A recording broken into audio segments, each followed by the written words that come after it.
Have you ever felt like your mind is no longer your own, pulled in every direction by stress, distractions, and endless demands?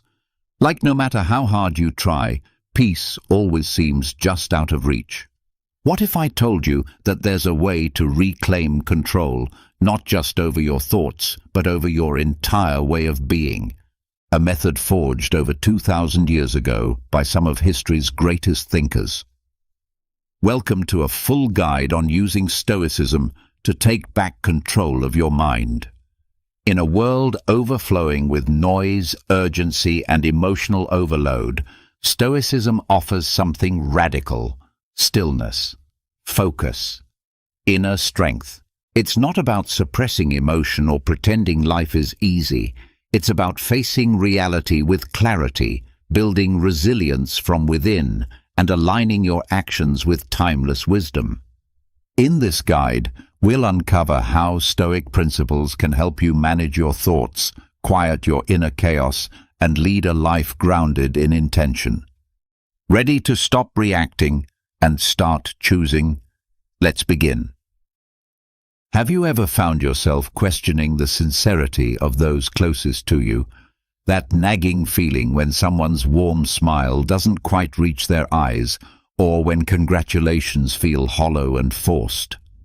In our complex social world, the ability to distinguish between genuine care and hidden malice has become not just useful, but essential for our emotional well-being and personal growth. The ancient Stoic philosophers understood this challenge intimately.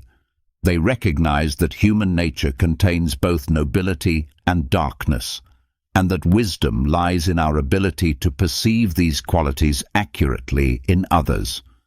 Through centuries of observation and reflection, they developed profound insights into human behavior that remain as relevant today as they were in ancient Rome.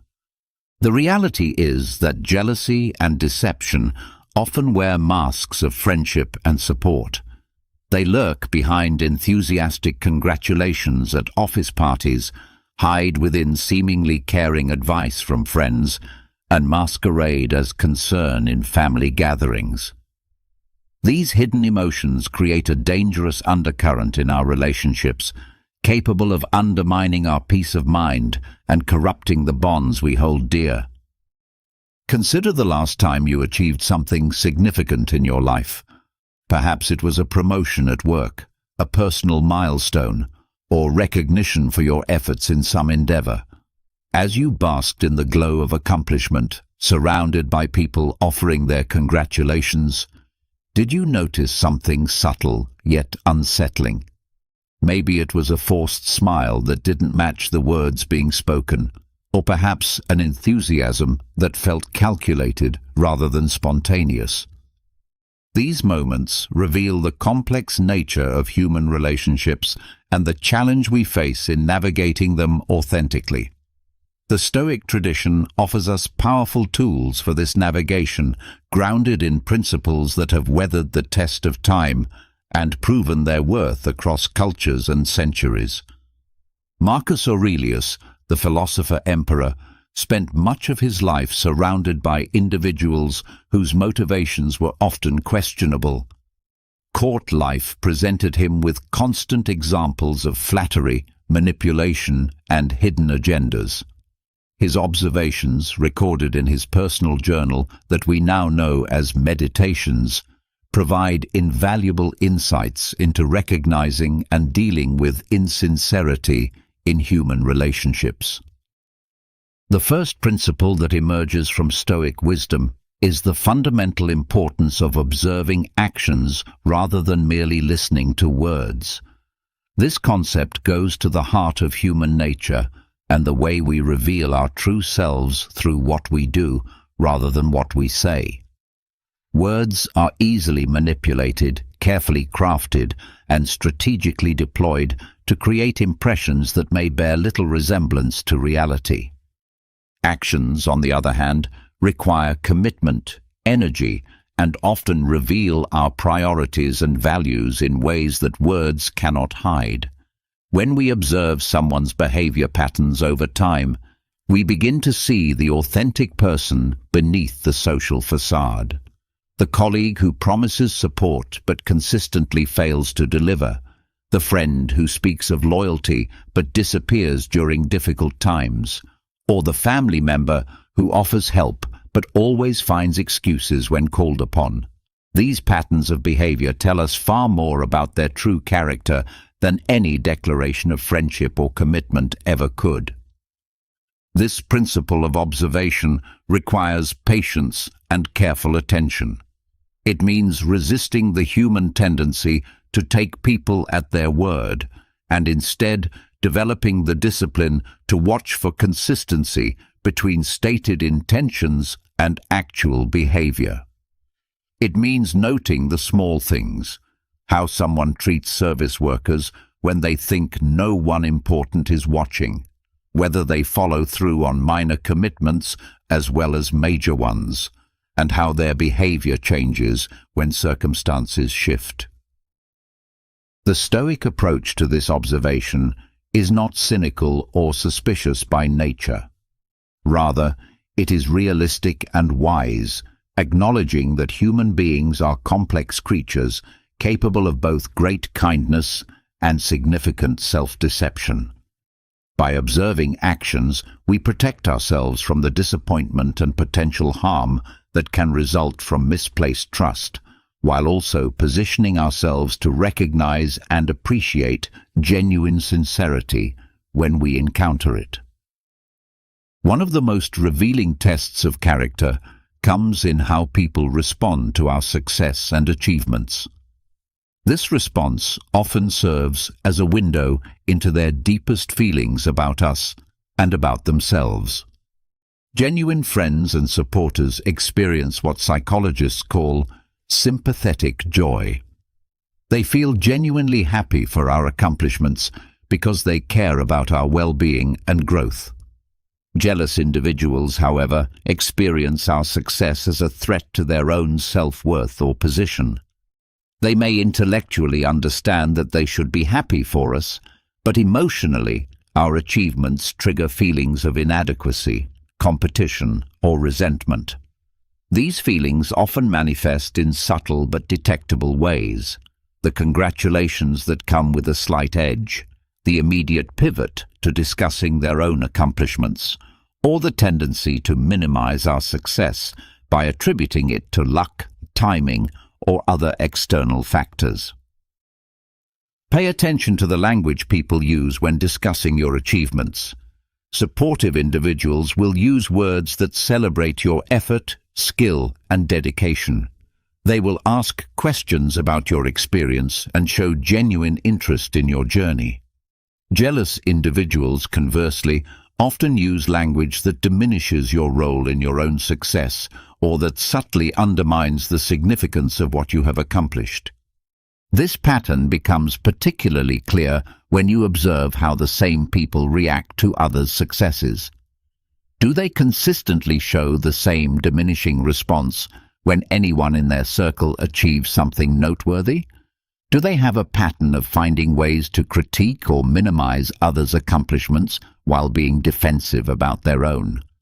These behaviors often indicate a deeper insecurity that expresses itself through jealousy and subtle sabotage.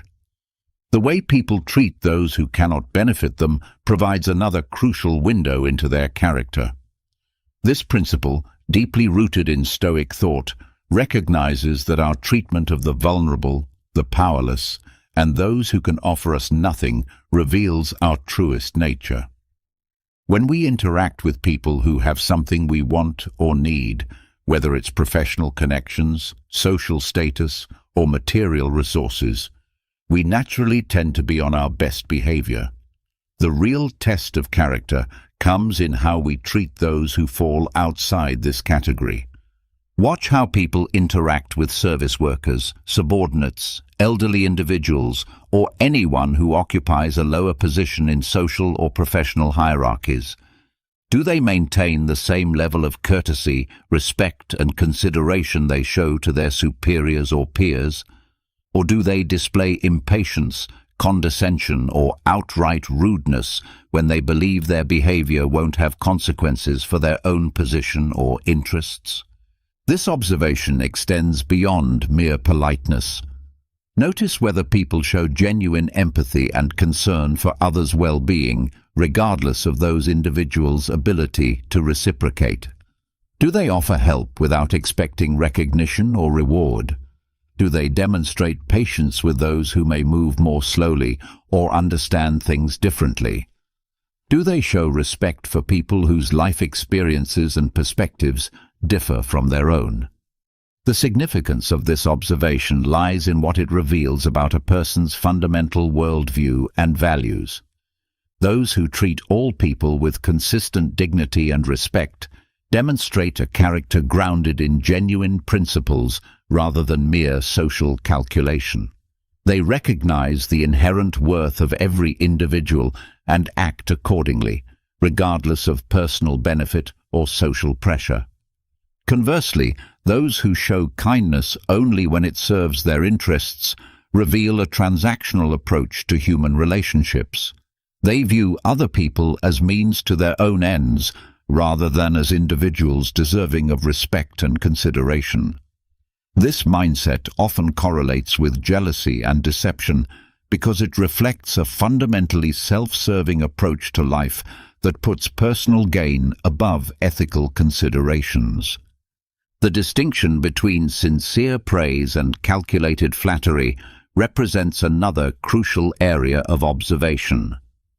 Genuine compliments arise from authentic appreciation and recognition of specific qualities, achievements, or efforts.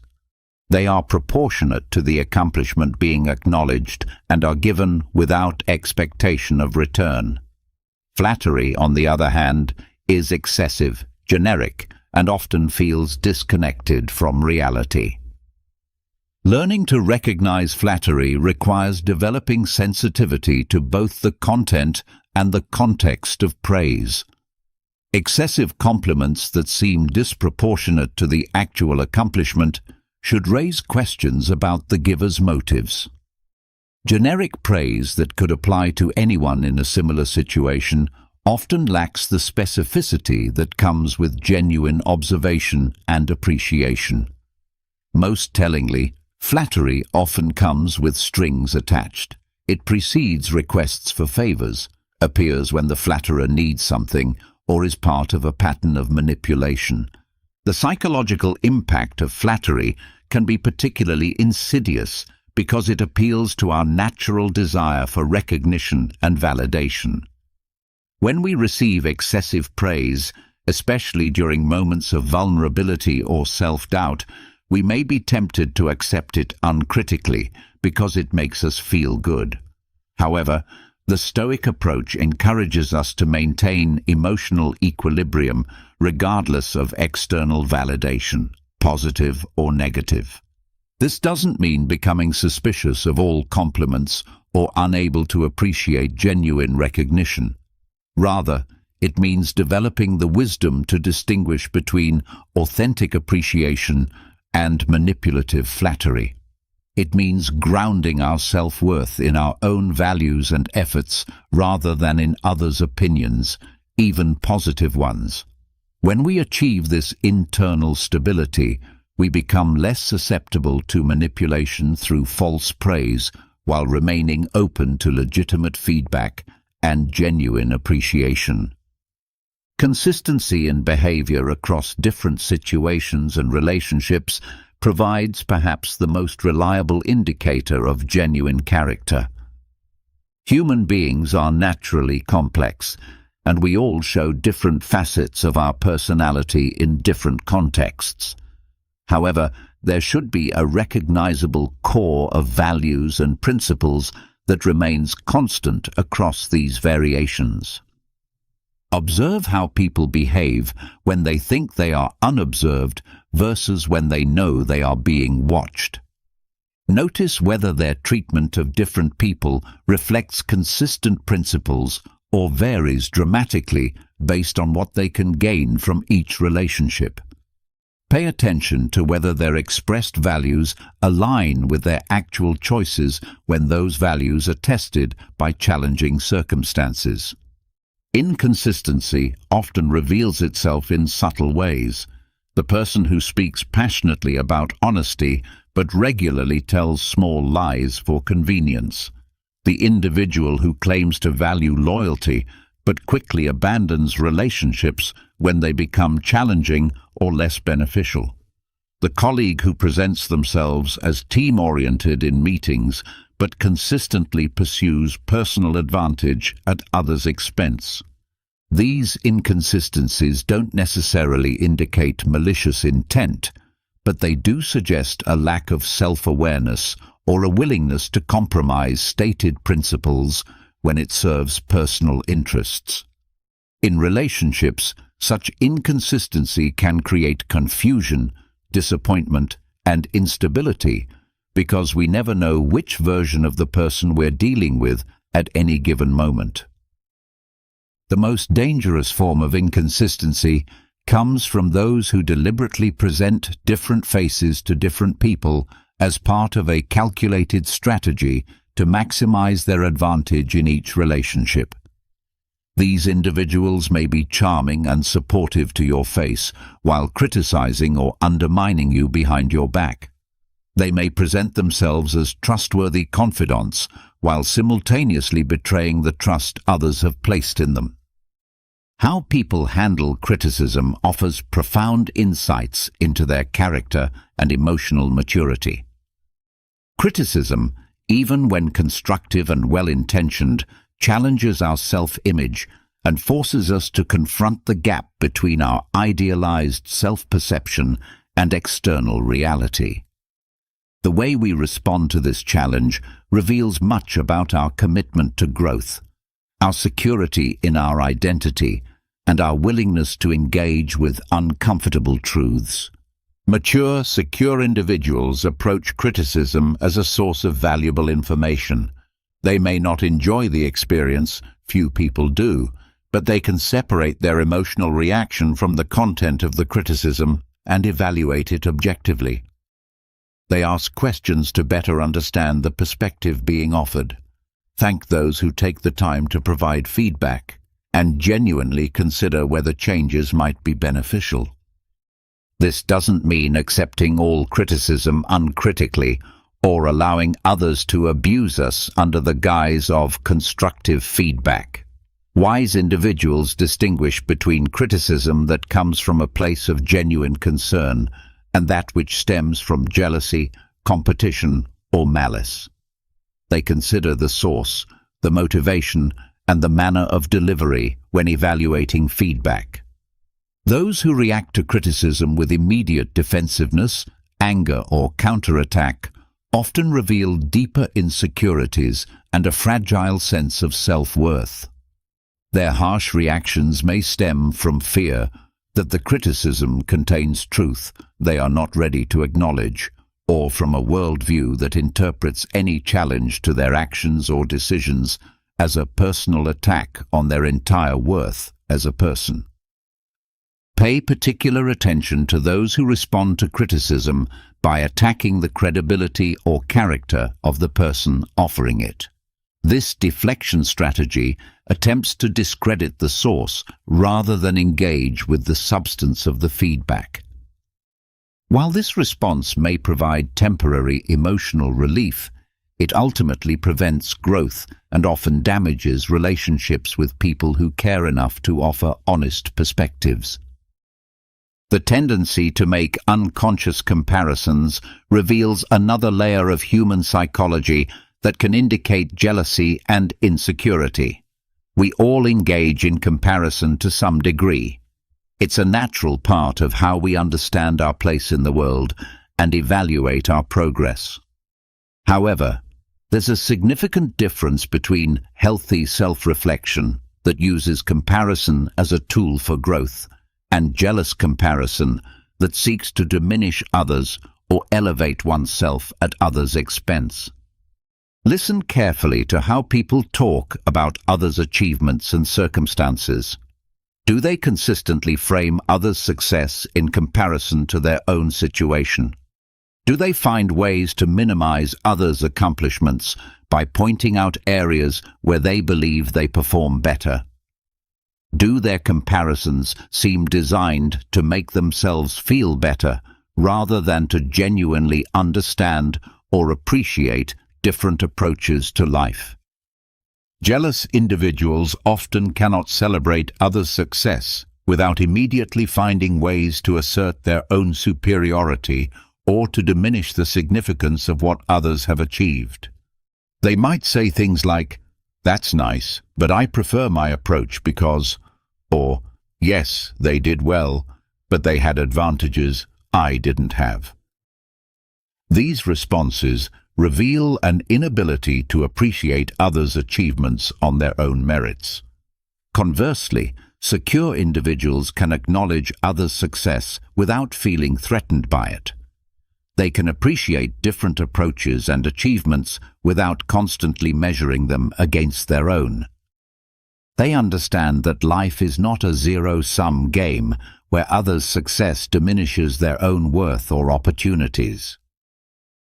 The pattern of comparison often extends beyond achievements to personal qualities, relationships, and life circumstances. Pay attention to those who consistently find ways to position themselves favorably in comparison to others, whether through subtle put-downs, backhanded compliments, or the strategic sharing of information that makes others look bad while making themselves appear superior. How people handle their own failures provides perhaps the clearest window into their character and emotional maturity.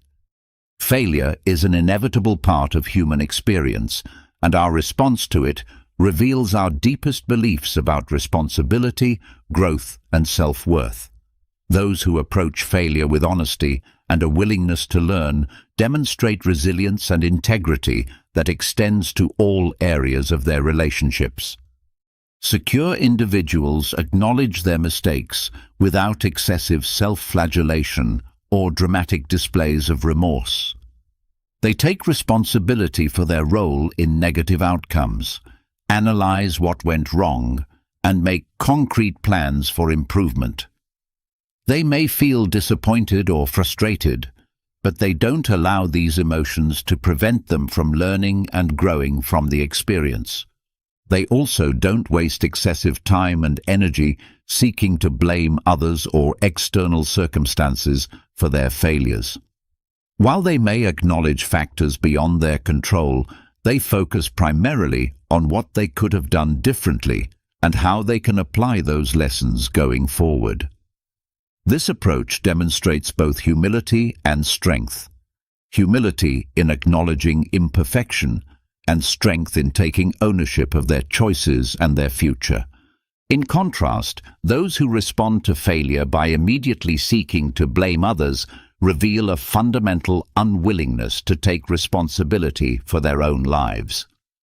They may create elaborate explanations for why their failure was really someone else's fault, focus obsessively on external factors they couldn't control, or even fabricate stories that paint them as victims of others' incompetence or malice. This blame-shifting behavior often indicates deeper issues with jealousy and deception. People who cannot acknowledge their own failures are often unable to genuinely celebrate others' successes.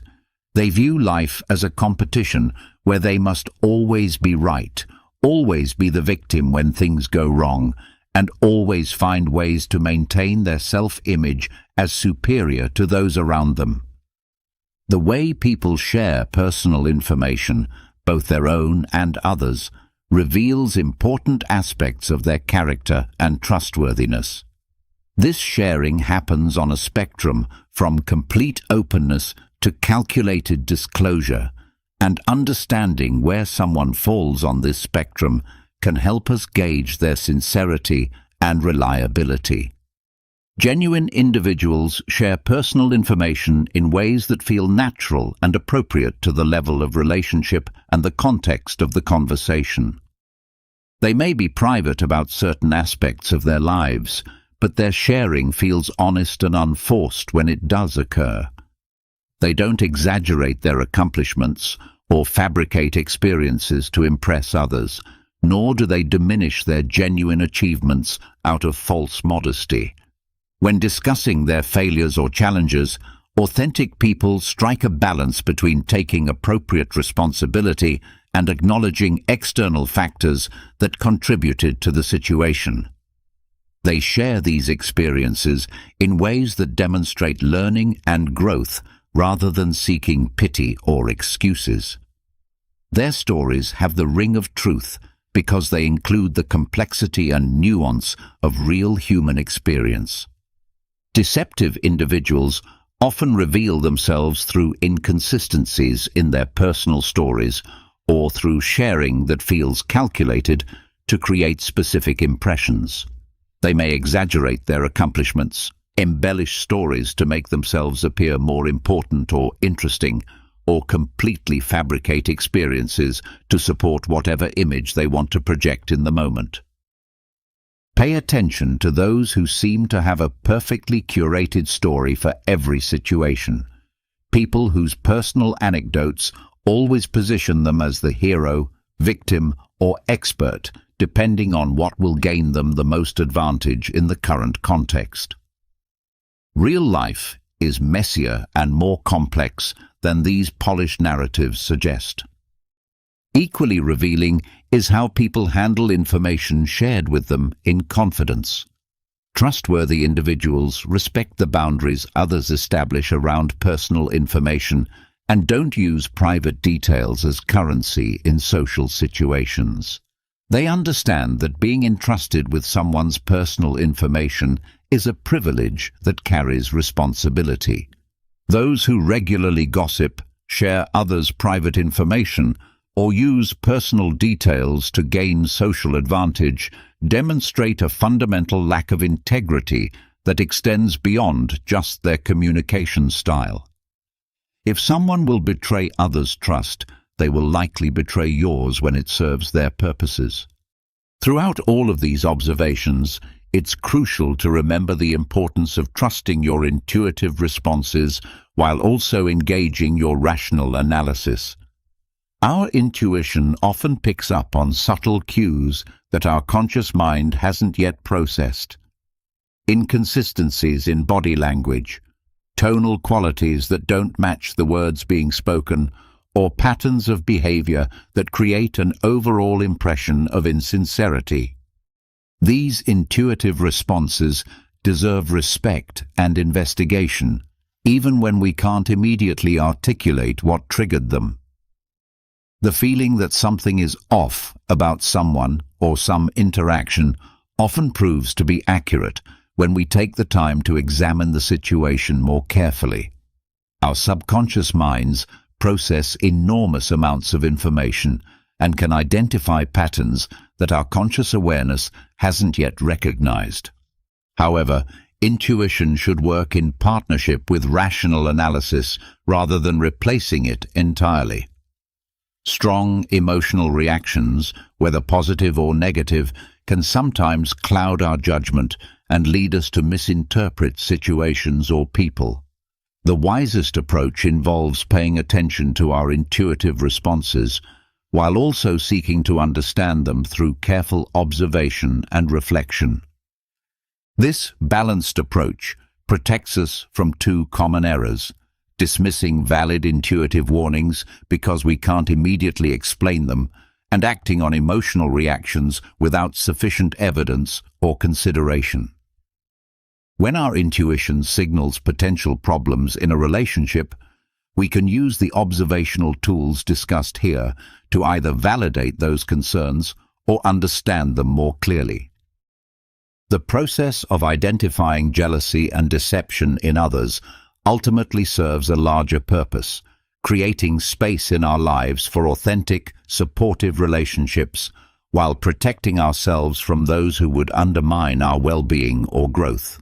This isn't about becoming suspicious or cynical, but rather about developing the wisdom to invest our time, energy, and trust in relationships that genuinely enrich our lives. The Stoic approach to this challenge emphasizes that we cannot control others' behavior, motivations, or character. We can only control our own responses, choices, and the boundaries we establish in our relationships. By developing greater clarity about others' true nature, we position ourselves to make wise decisions about how much trust to extend, how vulnerable to be, and how much of ourselves to invest in each relationship. This wisdom also encourages us to examine our own behavior and motivations with the same careful attention we apply to others. Are we consistent in our actions and words? Do we treat all people with appropriate respect, regardless of what they can do for us? Do we handle criticism and failure with grace and a willingness to learn? Do we share information responsibly and praise others genuinely? The principles that help us identify jealousy and deception in others also serve as a mirror for our own character development. By striving to embody the qualities we value in others, authenticity, consistency, genuine care for others' well-being, and emotional maturity, we not only improve our own character, but also attract similar qualities in the relationships we form. The ancient Stoics understood that wisdom in human relationships requires both compassion and discernment. We must be kind and generous in our treatment of others, while also being realistic about human nature and protective of our own well-being. This balance allows us to engage authentically with the world while maintaining the inner peace and clarity that enables us to respond wisely to whatever challenges arise. In our complex modern world, these ancient insights remain profoundly relevant. The technologies and social structures may have changed, but the fundamental patterns of human behavior, motivation, and character remain remarkably consistent. By developing our ability to recognize jealousy and deception when we encounter them, we create the foundation for relationships built on genuine mutual respect, support, and care. This journey of discernment is ongoing, requiring patience, practice, and continuous refinement of our observational skills. Each relationship teaches us something new about human nature and about ourselves. Each experience of recognizing and responding wisely to jealousy or deception strengthens our ability to navigate future challenges with greater wisdom and confidence. The goal is not to become a perfect judge of character or to avoid all difficult people and situations. Rather, it is to develop the clarity and wisdom necessary to engage with the world authentically while protecting our inner peace and cultivating relationships that truly support our growth and well-being. In this way, the ancient wisdom of Stoicism continues to offer practical guidance for creating a life of meaning, purpose, and genuine human connection. In our relentless pursuit of control and achievement, we often find ourselves swimming against the current of life, exhausting our energy in futile attempts to force outcomes that may not be meant for us. The ancient Stoic philosophers understood something profound about human nature and the universe, that true peace and fulfillment come not from forcing our will upon the world, but from learning to flow with life's natural rhythms while maintaining our inner strength and wisdom. The principle of non-forcing represents one of the most transformative concepts in Stoic philosophy. It challenges our modern obsession with control and invites us to discover a different way of being, one that embraces what comes naturally while still engaging meaningfully with life. This isn't about becoming passive or indifferent. Rather, it's about understanding the difference between what we can influence and what we cannot, and learning to direct our energy toward what truly matters. When we constantly try to force outcomes, we create unnecessary stress and friction in our lives. We exhaust ourselves pushing against doors that aren't meant to open, fighting battles that serve no purpose, and trying to control variables that are fundamentally beyond our influence. The Stoics recognized this pattern of suffering and offered a different path, one that leads to greater peace, clarity, and effectiveness in all areas of life. The foundation of this approach lies in developing a deep appreciation for the present moment. Living fully in the present represents more than just a mindfulness practice. It's a fundamental shift in how we engage with reality. Marcus Aurelius, the philosopher-emperor who faced the enormous pressures of ruling the Roman Empire, understood this principle intimately. In his personal writings, which we now know as Meditations, he reminded himself repeatedly that the only moment we truly possess is the one happening right now. Consider how often we miss the richness of our current experience because our minds are elsewhere.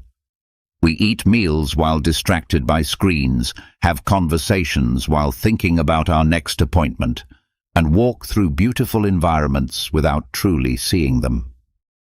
This constant mental time traveling, dwelling on past events, or worrying about future outcomes, disconnects us from the only place where life actually happens, the present moment. The practice of presence requires intentional cultivation. It means learning to notice when our minds have wandered into past regrets or future anxieties, and gently bringing our attention back to what's happening now. This isn't about suppressing thoughts about the past or future. These mental activities serve important functions, but rather about not losing ourselves in them to the point where we miss out on the life unfolding before us. When we engage fully with the present moment, we often discover that many of our worries were unnecessary, and that much of our suffering came from resisting what was already happening. The warmth of sunlight on our skin, the taste of our morning coffee, the sound of a loved one's laughter. These simple experiences become sources of genuine joy when we give them our full attention.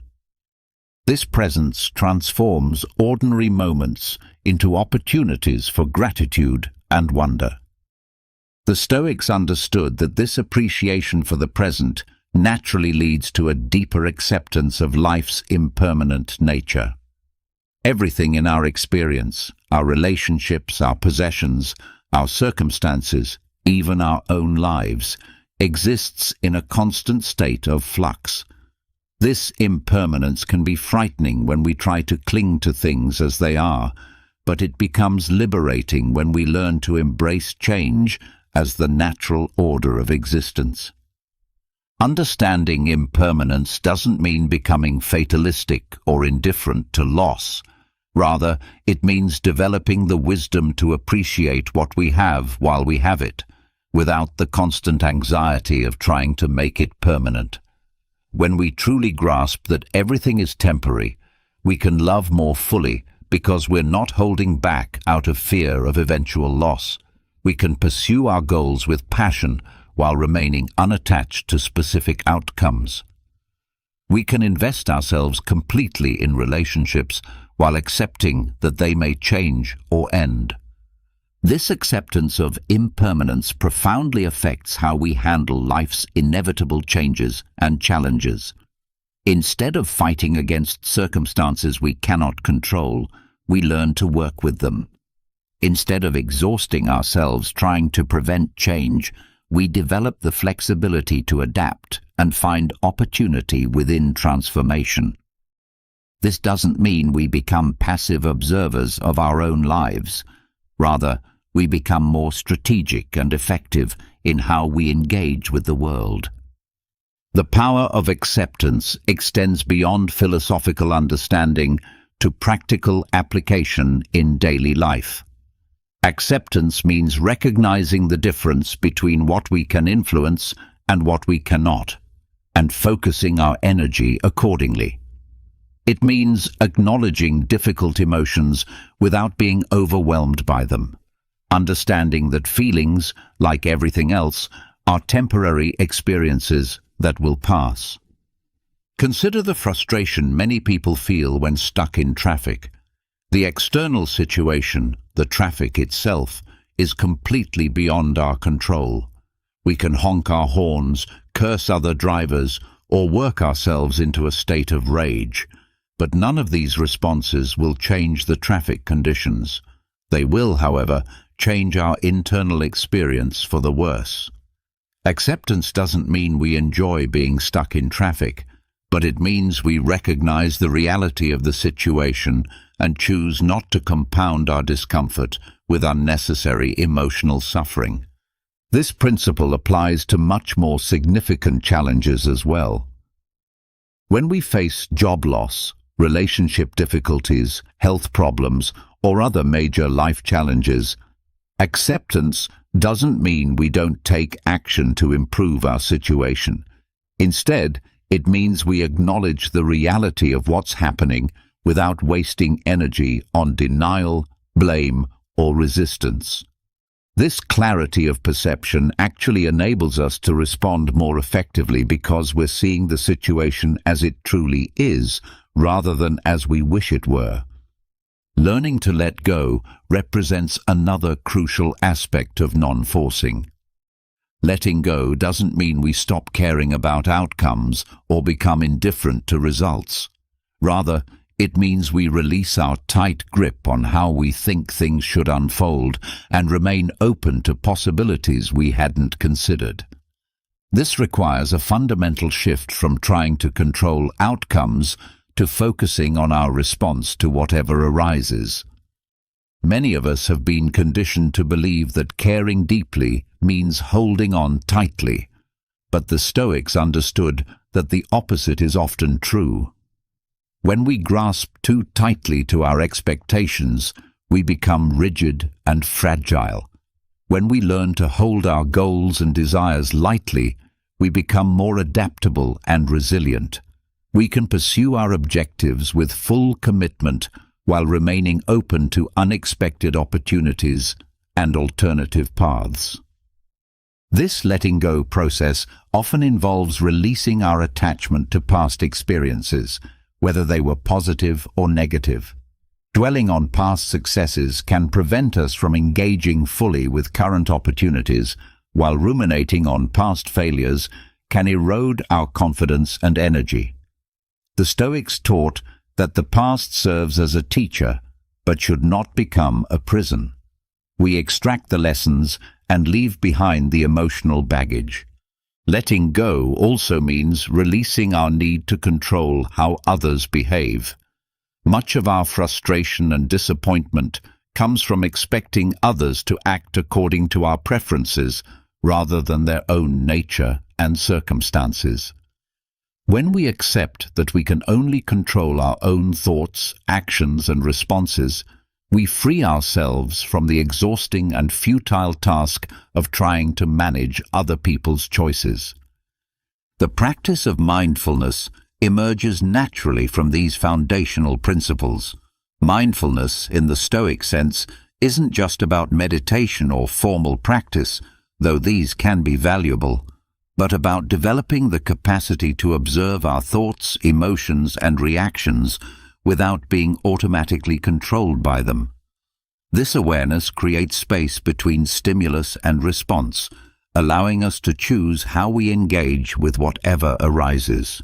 When we're mindful, we notice the arising of frustration before it takes over our entire emotional state. We observe the urge to react defensively before we lash out. We catch ourselves in the middle of worry spirals and can consciously redirect our attention to more productive thoughts. This awareness doesn't eliminate difficult emotions, nor should it, but it prevents us from being completely overwhelmed by them. Mindfulness also enhances our appreciation for positive experiences. When we're fully present to moments of joy, beauty, or connection, these experiences become more vivid and memorable. We're not rushing through them to get to the next thing on our agenda or diluting them with mental commentary. Instead, we allow ourselves to be fully immersed in whatever goodness is available in the present moment. The effective use of silence represents another powerful tool in the non-forcing approach to life. In our noise-filled world, silence can feel uncomfortable or unproductive, but the Stoics understood it as essential for reflection, decision-making, and emotional regulation. Silence isn't merely the absence of sound, it's a space where wisdom can emerge and clarity can develop. Regular periods of silence allow us to process our experiences rather than simply moving from one activity to the next without reflection. In silence, we can observe the patterns of our thoughts and emotions, gaining insight into our habitual reactions and identifying areas where we might choose to respond differently. This self-awareness is crucial for personal growth and for developing the emotional intelligence needed to navigate complex relationships and situations. Silence also serves as a form of self-restraint. The impulse to fill every moment with noise, activity, or stimulation can prevent us from developing patience and inner stillness. Learning to be comfortable with quiet moments builds our capacity to sit with uncertainty, to tolerate discomfort without immediately seeking distraction, and to trust that not every moment needs to be filled with doing in order to be valuable. In conversations, the strategic use of silence can be more powerful than words. Pausing before responding allows us to consider our words more carefully and respond from wisdom rather than impulse. It also creates space for others to express themselves more fully, leading to deeper understanding and stronger relationships. The Stoics valued listening over speaking, understanding that we learn more when we receive information than when we're broadcasting it. The concept of enjoying the journey rather than fixating solely on outcomes represents a fundamental reframe of how we approach goals and achievements. This doesn't mean we become aimless or lack ambition, but rather that we find fulfillment in the process of growth and effort itself, regardless of external results.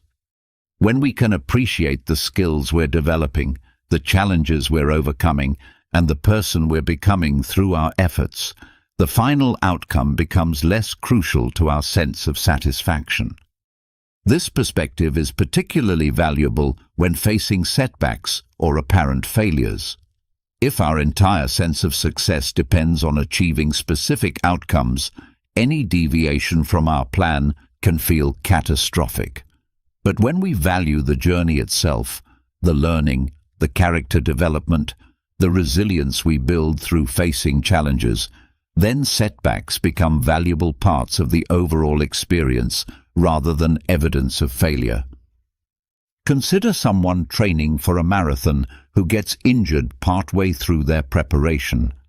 If their entire focus is on completing the race, the injury represents complete failure. But if they can appreciate the discipline they developed, the physical improvements they made, the mental strength they built, and the lessons they learned about their body and limits, then the experience retains its value regardless of whether they cross the finish line on race day. This journey-focused mindset also helps us stay present and engaged in the process rather than constantly looking ahead to some future state of completion or achievement. When we're always focused on the next milestone, we miss the richness of the current experience. We rush through the present moment to get to some imagined future state of happiness or fulfillment, but that future moment, when it arrives, is just another present moment that we may again rush through if we haven't learned to appreciate the here and now. Finding joy in simple things represents another crucial aspect of the non-forcing approach.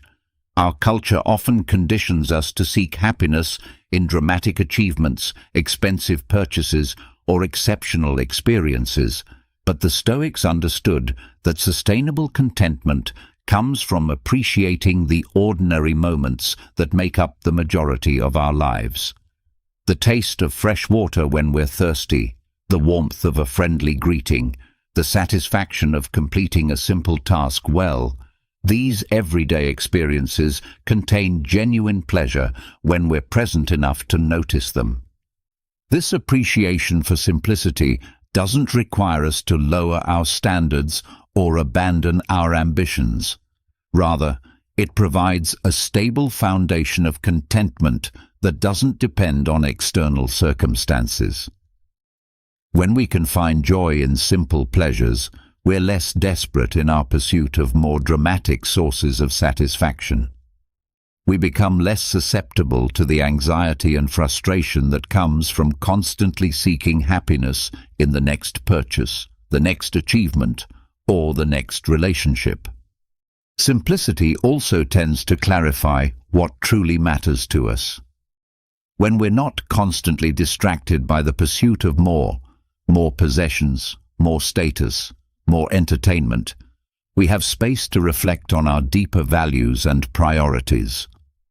We can invest our time and energy in the relationships, activities, and pursuits that genuinely contribute to our sense of meaning and fulfillment, rather than being caught up in society's default definitions of success.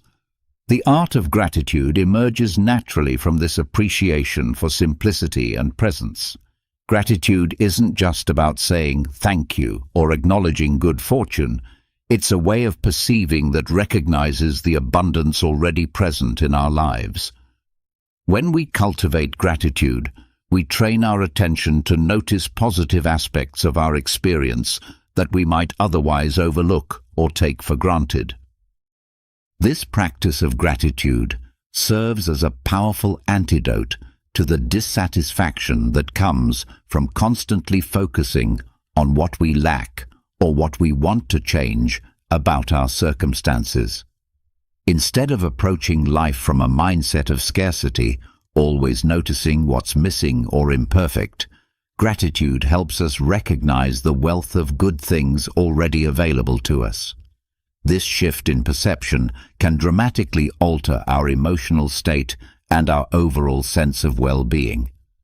Gratitude also strengthens our relationships by helping us notice and appreciate the positive qualities of the people in our lives.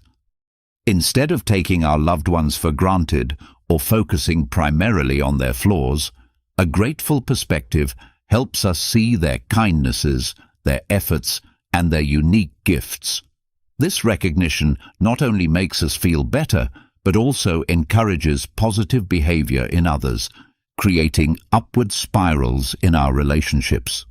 Regular gratitude practice can be as simple as taking a few moments each day to mentally note things we appreciate, or as formal as keeping a written journal of daily blessings. The key is consistency and sincerity, truly pausing to feel appreciation rather than just going through the motions. Over time, this practice rewires our neural pathways to more readily notice positive aspects of our experience, leading to greater overall life satisfaction. The appreciation of solitude represents the final crucial element in developing a non-forcing approach to life. In our hyper-connected world, solitude can feel threatening or unproductive, but the Stoics understood it as essential for self-knowledge, reflection, and inner development. Solitude isn't about isolation or avoiding others. It's about developing comfort with our own company and creating space for the kind of deep reflection that's difficult to achieve in the midst of constant social interaction and stimulation. Regular periods of solitude allow us to check in with ourselves authentically.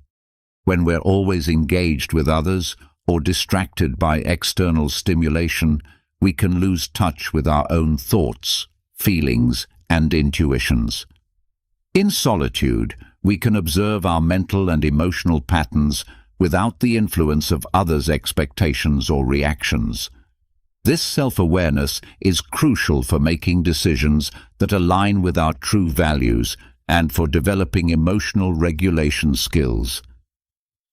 Solitude also provides an opportunity to process experiences and integrate learning. In the constant flow of daily activities, we often move from one situation to the next without fully digesting what we've experienced. Time alone allows us to reflect on our interactions, consider what we've learned, and think about how we might apply new insights going forward. This reflection is essential for personal growth and for developing wisdom. Learning to enjoy solitude builds our emotional independence and resilience.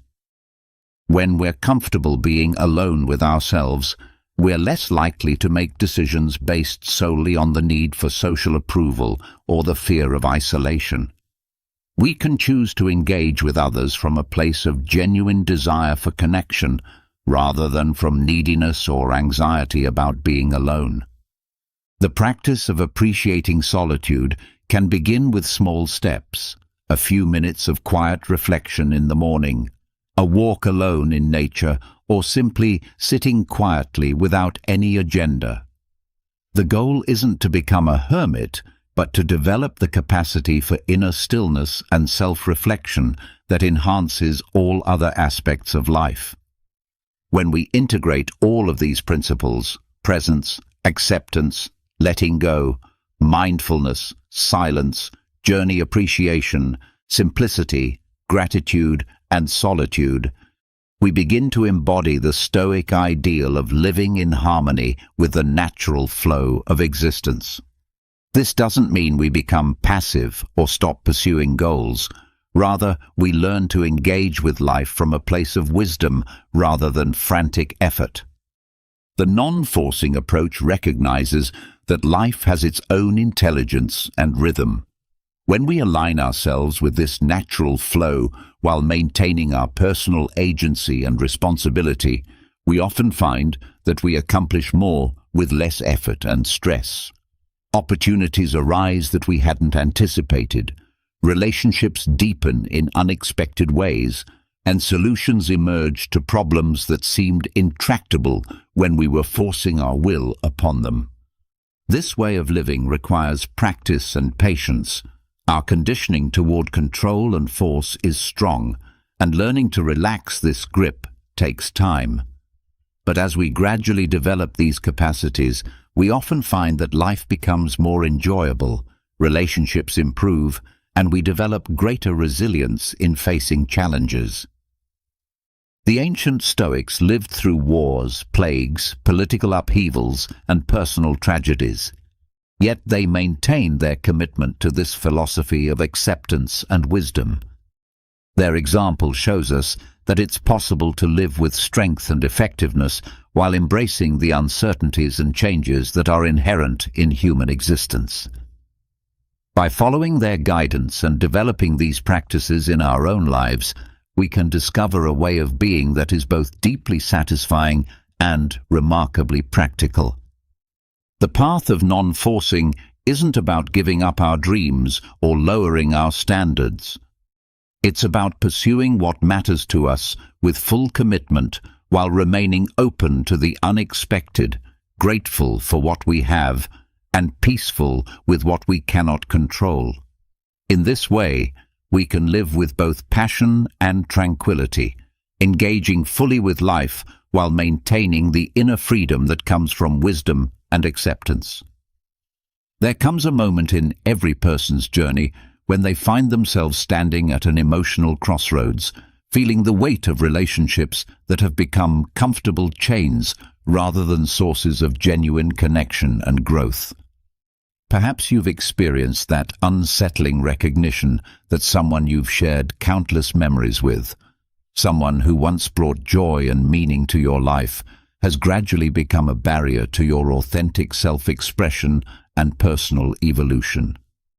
It's a profound and often painful realization that challenges our deepest assumptions about loyalty, love, and the nature of human connection itself. The ancient Stoic philosophers, with their penetrating insights into human nature and their unwavering commitment to living according to virtue and wisdom, understood this dilemma intimately. They recognized that the quality of our relationships fundamentally shapes the quality of our lives, and that sometimes the most compassionate act toward both ourselves and others is the conscious choice to create distance from connections that no longer serve our highest good. This isn't about developing a cold, calculating approach to human relationships, but rather about cultivating the wisdom to distinguish between connections that nurture our growth and those that constrain it. The Stoic approach to relationships is grounded in the understanding that we are constantly becoming, always in the process of developing our character and moving toward our potential as rational, virtuous beings. From this perspective, the people we choose to surround ourselves with either support this ongoing transformation or impede it. They either encourage us to embody our highest values or tempt us to compromise them. They either celebrate our growth or resent it, inspire our best qualities, or bring out our worst impulses. When we examine our relationships through this lens, we begin to see patterns that might have remained invisible when viewed through the fog of habit, sentiment, or social obligation. We start to notice the subtle ways in which certain connections drain our energy, diminish our confidence, or pull us away from the path of virtue and self-improvement. We become aware of the relationships that consistently leave us feeling smaller rather than larger, more confused rather than clearer, more reactive rather than responsive. The process of recognizing growth-stifling relationships requires a kind of honest self-examination that can be uncomfortable but is ultimately liberating. Seneca, one of the most practical and psychologically astute of the Stoic philosophers, emphasized the crucial importance of personal development and continuous learning. He understood that to live a life worthy of our human potential, we must constantly evolve, pushing beyond our current limitations and expanding our capacity for wisdom, compassion, and effective action in the world. From this Stoic perspective, any relationship that consistently inhibits our growth or makes us feel stuck in patterns that no longer serve us becomes a source of concern. This doesn't mean that every relationship must be constantly challenging or pushing us toward dramatic change, but rather that the people closest to us should, at minimum, support our efforts to become better versions of ourselves.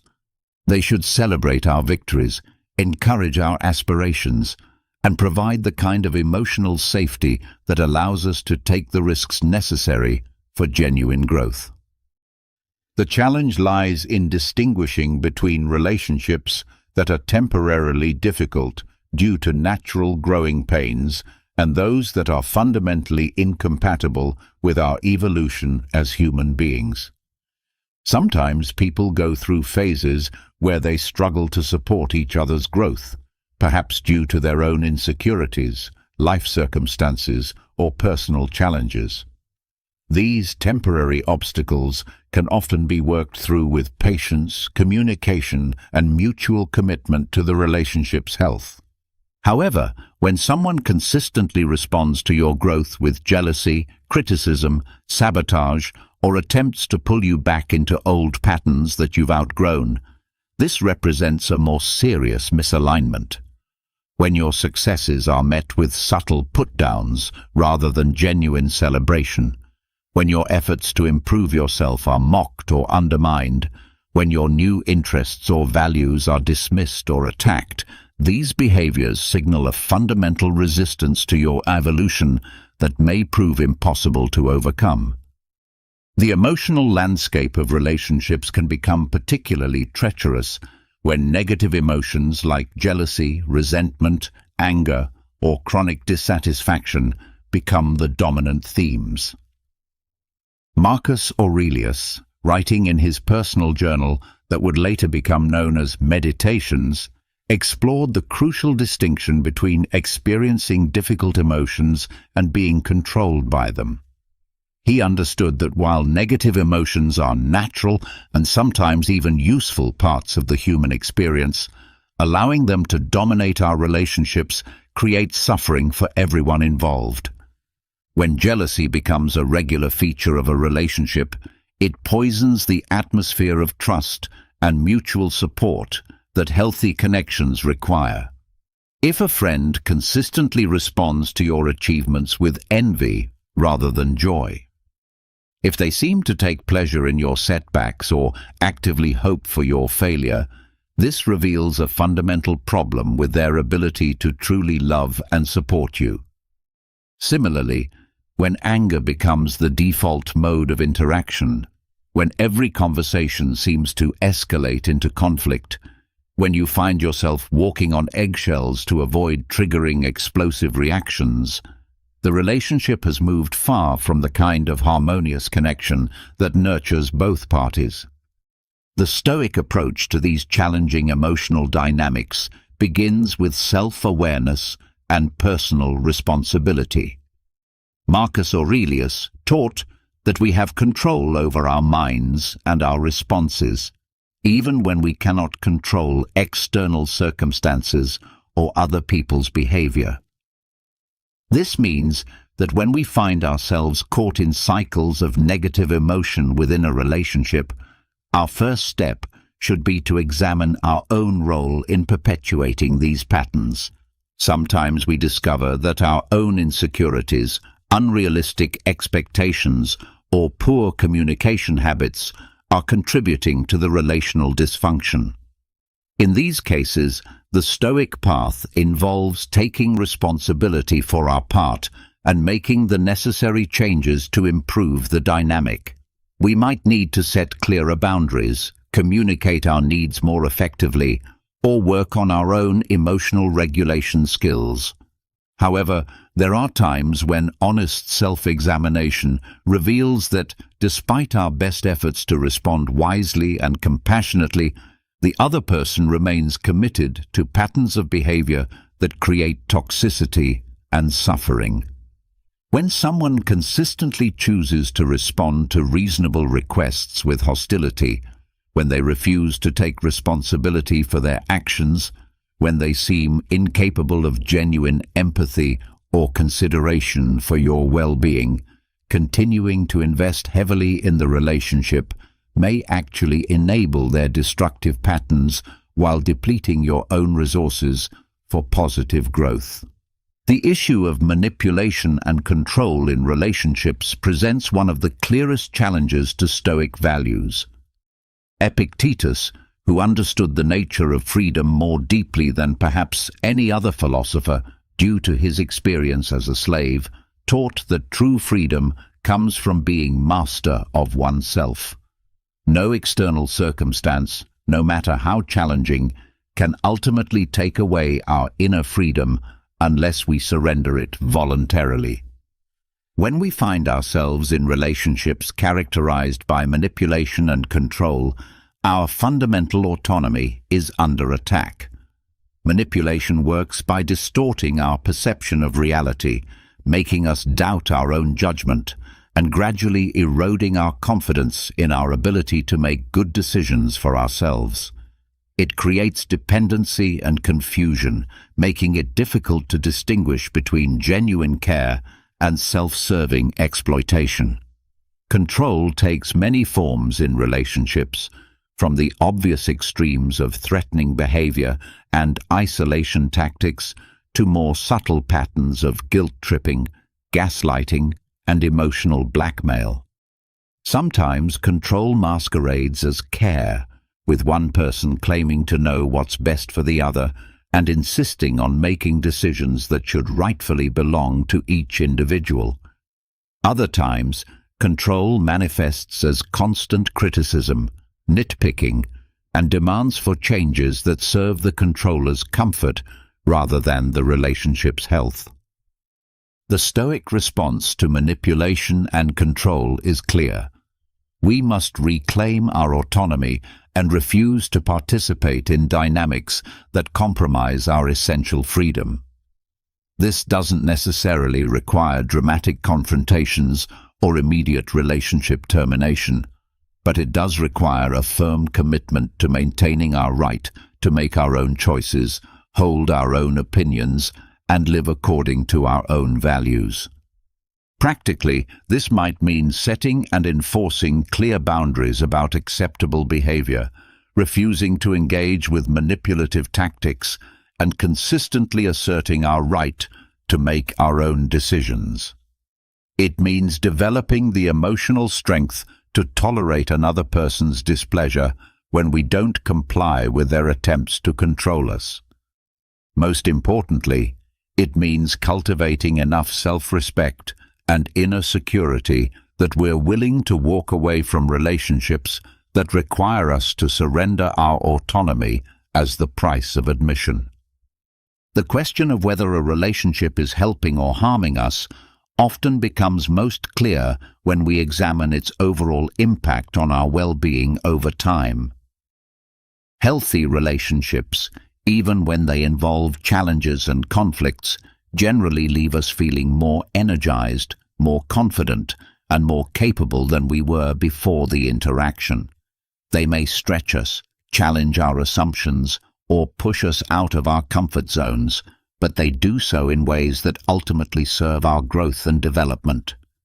Harmful relationships, by contrast, consistently leave us feeling drained, diminished, or distressed. After spending time with certain people, we might notice that we feel more anxious, more self-critical, or more pessimistic about life in general. We might find ourselves adopting negative thought patterns or engaging in behaviors that we wouldn't normally choose. We might feel like we're constantly defending ourselves, explaining our choices, or trying to prove our worth. The cumulative effect of these interactions can be devastating to our sense of self and our capacity for joy and growth. When we consistently pour our energy into relationships that give little back, we rob ourselves of the resources we need for positive pursuits. When we regularly expose ourselves to negativity, criticism, and conflict, we may begin to internalize these patterns and apply them to other areas of our lives. The Stoics understood that we become, to a significant degree, like the people we spend the most time with.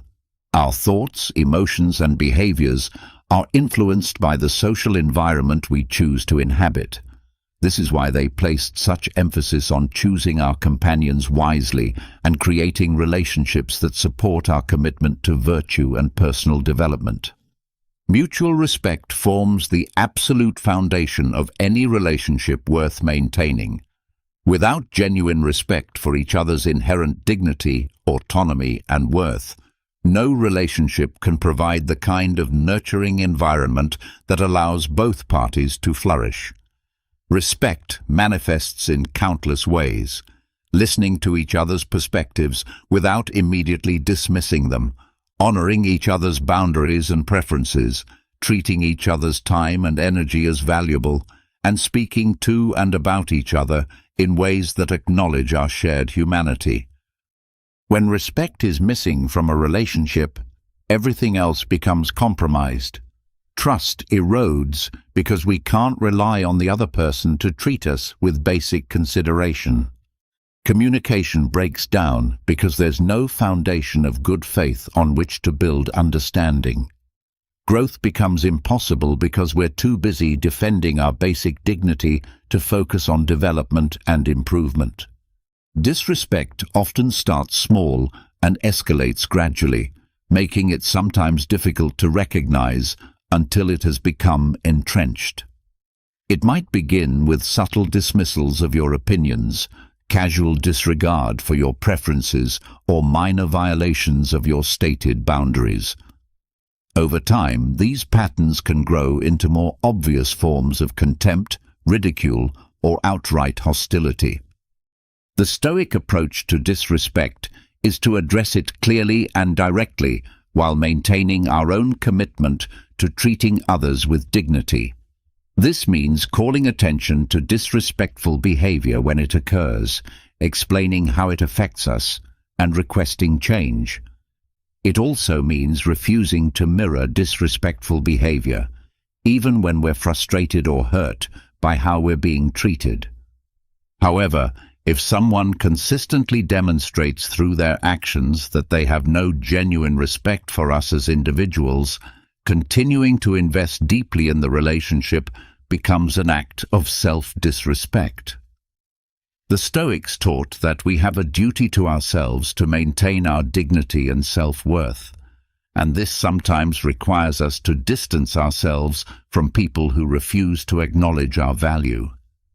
The tendency to remain tethered to illusions rather than embracing reality represents another significant obstacle to healthy relationships. Stoicism places tremendous emphasis on seeing things as they truly are, not as we wish they were or as we imagine they might become. This clear-eyed acceptance of reality extends to our relationships, requiring us to see the people in our lives accurately, rather than through the distorting lens of our hopes, fears, or fantasies. Many people find themselves trapped in relationships by their attachment to the potential they see in the other person, rather than their actual behavior and character. They focus on isolated moments of kindness or connection, while minimizing patterns of dysfunction or incompatibility. They convince themselves that if they just love hard enough, try hard enough, or wait long enough, the other person will transform into someone capable of the kind of relationship they desire. This illusion-based approach to relationships creates tremendous suffering because it prevents us from making decisions based on accurate information. Instead of responding to what is actually happening, we respond to what we hope might happen, what we fear might happen, or what we remember from better times. This disconnect from reality makes it impossible to establish appropriate boundaries, make wise choices about where to invest our energy, or develop realistic expectations for what the relationship can provide. The Stoic practice of embracing reality over illusion requires courage because the truth is sometimes painful. It might mean acknowledging that someone we love is not capable of treating us well, that a relationship we've invested years in is fundamentally flawed, or that our dreams for a particular connection will never be realized. But this acceptance of reality, however difficult, is the only foundation on which genuine wisdom and effective action can be built. When we see our relationships clearly, we can engage with them more skillfully. We can appreciate people for who they actually are rather than being disappointed by who they're not. We can set appropriate boundaries based on their demonstrated patterns of behavior rather than their promised intentions. We can make choices about intimacy, trust, and investment that are grounded in reality rather than wishful thinking. The question of values alignment in relationships cuts to the heart of what makes connections truly sustainable and meaningful. Our values represent our deepest beliefs about what matters most in life, what kinds of behavior we consider virtuous or destructive, and what we want to stand for as human beings.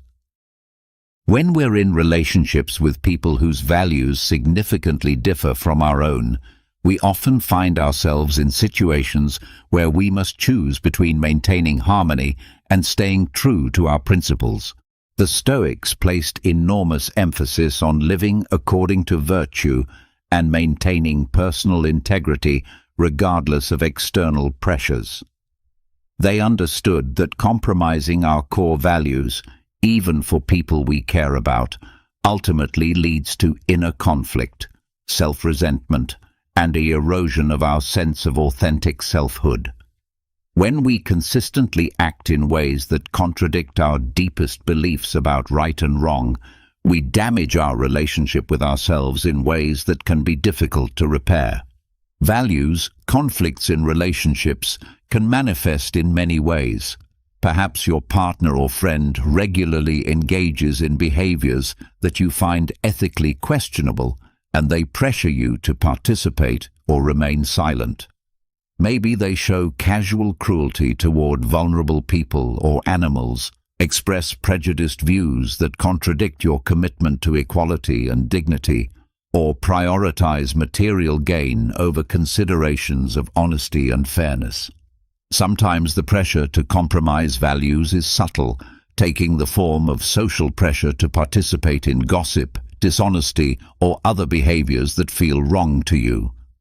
Other times it's more direct, with the other person explicitly asking you to violate your principles for the sake of the relationship, or threatening to withdraw their affection if you don't comply with their expectations. The Stoic response to these situations is clear. Our values are not negotiable. They represent the core of who we are and who we aspire to be, and no relationship is worth sacrificing our integrity to maintain. This doesn't mean we should be rigid or unwilling to consider different perspectives, but it does mean that we should never allow others to pressure us into acting in ways that violate our fundamental sense of right and wrong. Living according to this principle sometimes requires difficult choices. It might mean ending friendships with people who consistently ask us to compromise our ethics, leaving romantic relationships where our partner pressures us to act against our values, or distancing ourselves from family members who refuse to respect our moral boundaries. These decisions are never easy, but they are essential for maintaining our self-respect and our ability to live with integrity. The concept of reciprocity in relationships speaks to the fundamental importance of balance and mutual investment.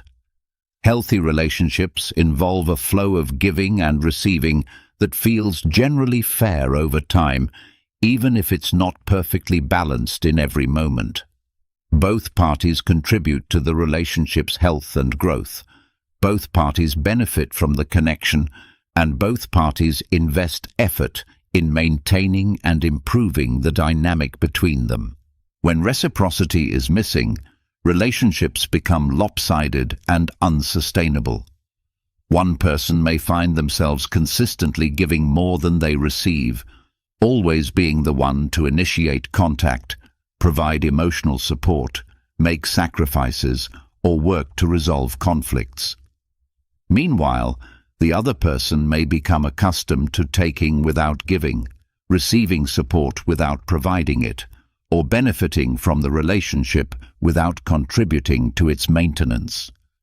This imbalance creates resentment, exhaustion, and eventual breakdown. The person who gives too much eventually becomes depleted and may begin to feel taken advantage of or unappreciated. The person who takes too much may become entitled and lose the skills necessary for maintaining healthy, mutual relationships.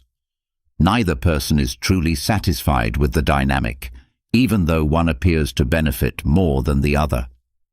The Stoic approach to reciprocity involves both self-awareness and clear communication.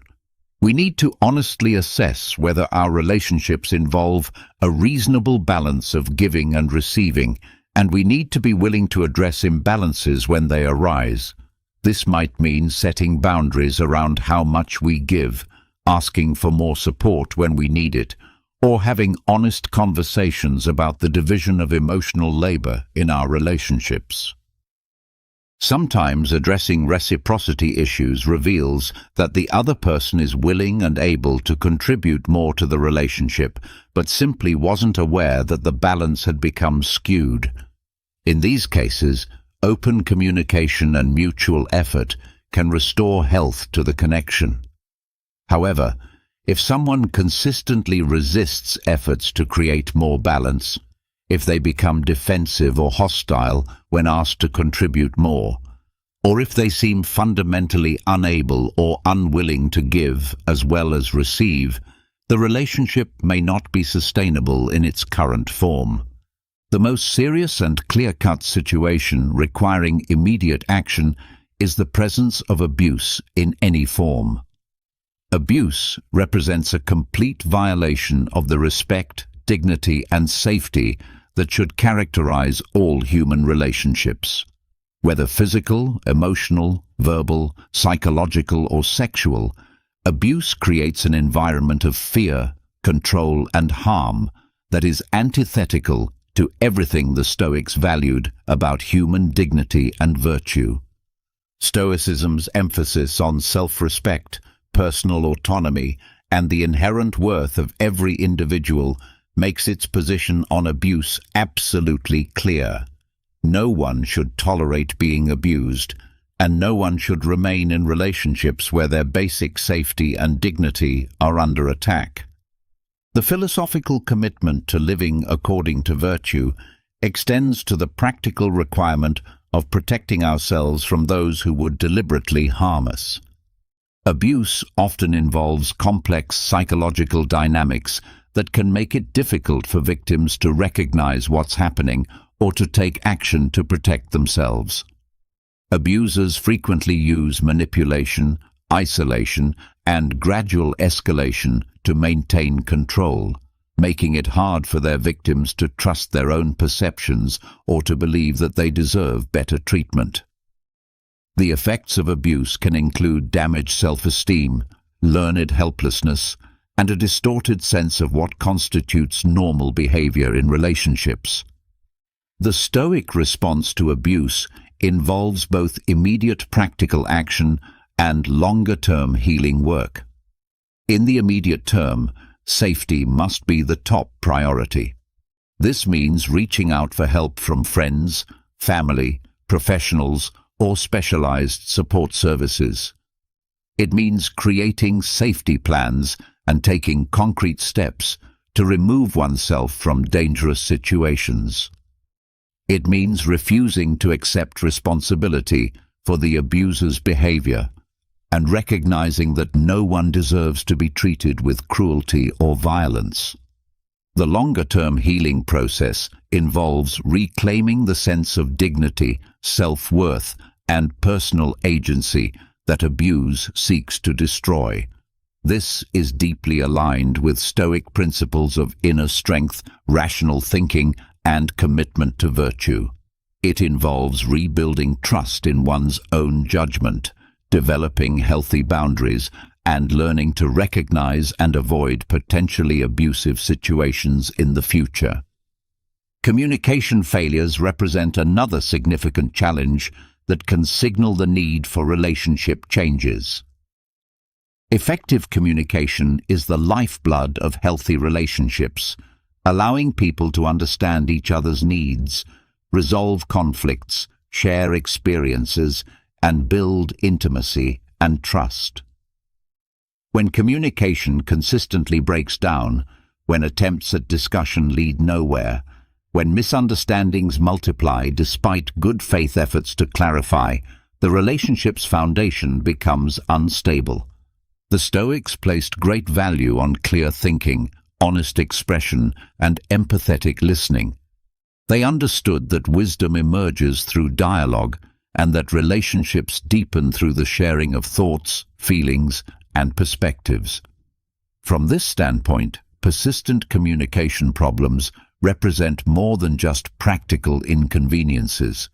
They indicate fundamental barriers to the kind of understanding and connection that make relationships meaningful. Communication failures can have many causes. Sometimes they stem from differences in communication styles, cultural backgrounds, or personal histories that make it difficult for people to understand each other's approaches to expression and listening. Sometimes they result from underlying trust issues, unresolved conflicts, or emotional wounds that make open, honest communication feel too risky. In some cases, communication problems can be addressed through patience, practice, and mutual commitment to improvement. Learning new communication skills, seeking couples counseling or mediation, setting ground rules for difficult conversations, and practicing active listening can all help restore healthy dialogue to relationships that have become characterized by misunderstanding and conflict.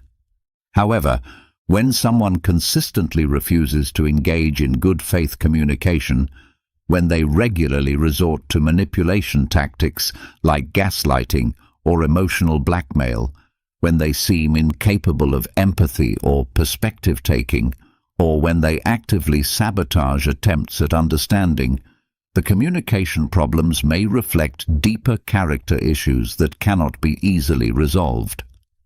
The ultimate measure of a relationship's value lies in its impact on our inner peace and overall well-being. Stoicism places tremendous emphasis on cultivating tranquility, that state of inner calm and stability that remains undisturbed by external circumstances.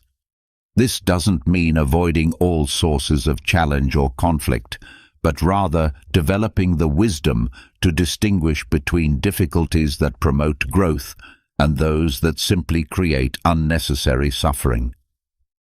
Relationships that consistently disturb our peace without providing compensating benefits may not be worth maintaining. When we find ourselves dreading interactions with certain people, when thoughts of them create anxiety or distress, when their presence in our lives feels more like a burden than a gift, these feelings deserve serious consideration. They may be telling us something important about the fundamental compatibility between our needs and what the relationship provides. The process of evaluating a relationship's impact on our tranquility requires honest self-examination. We need to consider whether our disturbance comes from external circumstances that might be addressed through communication and boundary setting, or whether it stems from fundamental incompatibilities that are unlikely to change. We need to ask ourselves whether the relationship offers enough positive value to justify the peace it costs us, and whether our energy might be better invested in connections that bring more joy and less stress. Sometimes the decision to distance ourselves from relationships that disturb our peace feels selfish or unkind, particularly when the other person hasn't done anything dramatically wrong but simply isn't a good fit for our temperament, values, or life circumstances. However, the Stoic understanding of self-care and personal responsibility suggests that we have an obligation to ourselves to create conditions that support our well-being and growth. This doesn't mean that we should abandon people at the first sign of difficulty or avoid all relationships that challenge us. Growth often requires some degree of discomfort, and the most meaningful relationships usually involve working through conflicts and differences. But there's an important distinction between temporary challenges that ultimately strengthen relationships and chronic patterns that consistently undermine our peace without providing growth opportunities. The art of relationship discernment involves developing the wisdom to make these distinctions clearly and compassionately. It requires us to be honest about what we need from our relationships, what we're willing and able to give, and what kinds of dynamics support our highest good.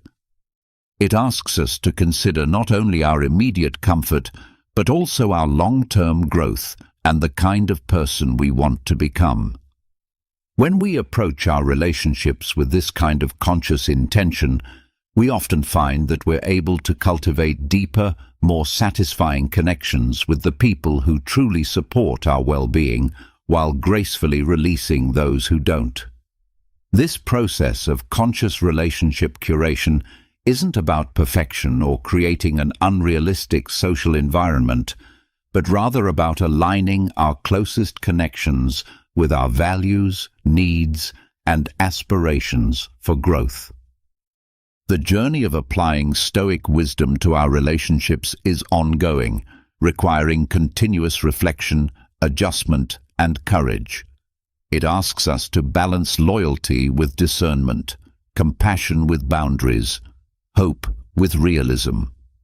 Most importantly, it invites us to see our relationships not as fixed obligations or automatic entitlements, but as conscious choices that we make repeatedly, guided by wisdom, virtue, and a commitment to our own flourishing and that of others. And through this mindful approach to relationship building and maintenance, we can create a social environment that truly supports our journey toward wisdom, virtue, and inner peace.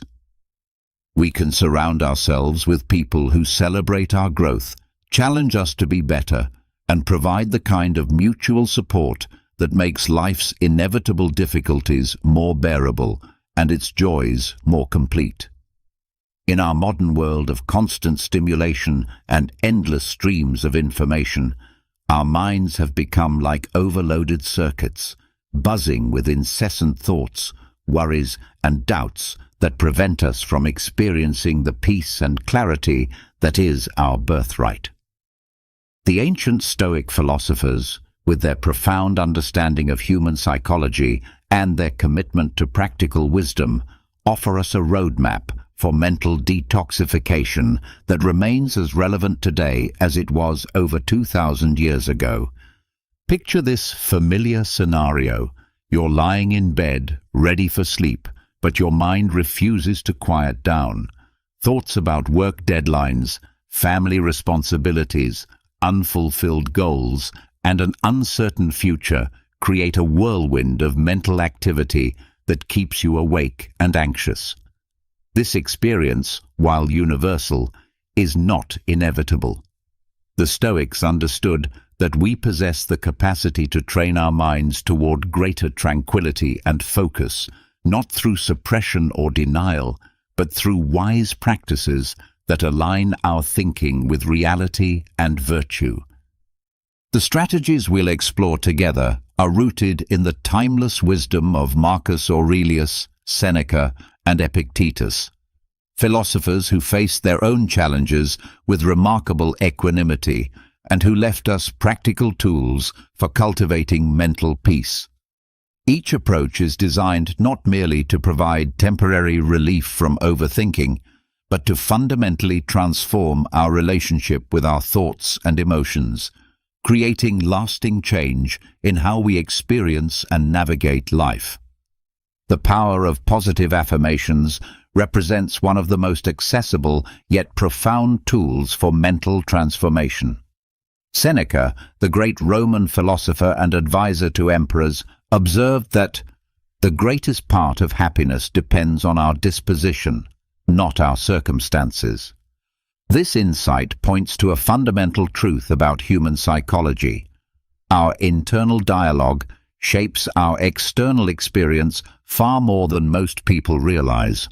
When we consistently engage in negative self-talk, telling ourselves stories about our inadequacies, failures, or the impossibility of our situations, we create neural pathways that reinforce these limiting beliefs.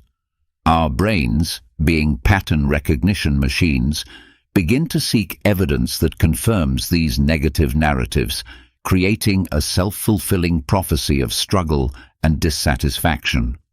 However, when we consciously choose to engage in positive self-dialogue, we begin to rewire these neural pathways toward more empowering and accurate assessments of our capabilities and circumstances.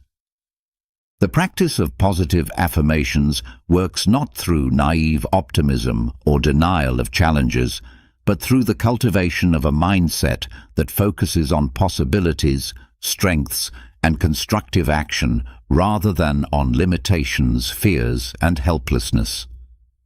When you wake up in the morning and your first thought is, "Today is going to be difficult," that prediction influences how you perceive and respond to the day's events.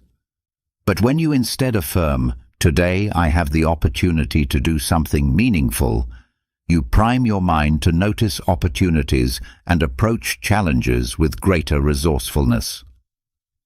Effective affirmations are specific, personally relevant, and aligned with your values and goals.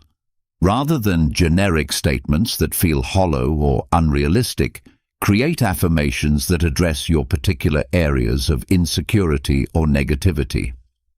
If you struggle with self-doubt about your professional abilities, an affirmation like, "I am capable and I trust in my skills," can gradually shift your internal narrative from one of inadequacy to one of confidence and competence. The process of simplifying our lives represents another crucial element in achieving mental clarity. In our consumer-driven culture, we often equate success with accumulation: more possessions, more commitments, more options, more stimulation. However, this approach frequently leads to decision fatigue, overwhelm, and a scattered attention that prevents us from engaging deeply with what truly matters to us. Seneca understood this principle when he wrote, "It is the mind that makes good or ill, that makes wretch or happy, rich or poor." The complexity that surrounds us in the external world often reflects and reinforces complexity in our internal world. Every possession we own requires mental energy to maintain. Every commitment we make demands attention and follow-through, and every option we keep open creates a subtle anxiety about making the right choice. Simplification begins with an honest assessment of what truly adds value to your life versus what merely fills space or time. This examination extends beyond material possessions to include activities, relationships, information consumption, and even thought patterns. When you eliminate the excess in each of these areas, you create space for deeper engagement with what remains. The process might begin with your physical environment. Each item in your living space that you don't use or truly appreciate represents a small drain on your mental energy. When you walk through a cluttered room, your brain must process and filter out dozens of visual stimuli, creating a subtle but persistent cognitive load. By keeping only what you need and what brings you genuine joy or utility, you create an environment that supports rather than depletes your mental resources. The same principle applies to your schedule and commitments. Many people fill their calendars with activities that provide little genuine satisfaction or growth, often out of social obligation, habit, or fear of missing out. Regular evaluation of your commitments, with the courage to release those that don't align with your values or contribute to your well-being, creates space for more meaningful engagement with the activities that truly matter to you. Information consumption in our digital age requires particularly careful curation.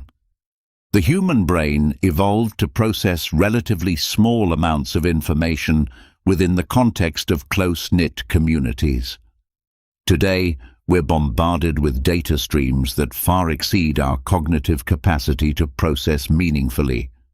News feeds, social media updates, emails, podcasts, videos, and articles compete for our attention, creating a constant state of partial attention that fragments our thinking and elevates our stress levels. Marcus Aurelius reminds us that the happiness of your life depends on the quality of your thoughts. Our thoughts are significantly influenced by the information we consume, making it crucial to be selective about our sources and mindful about our consumption habits. This doesn't mean avoiding all news or cutting yourself off from the world, but rather being intentional about when, how, and how much information you consume.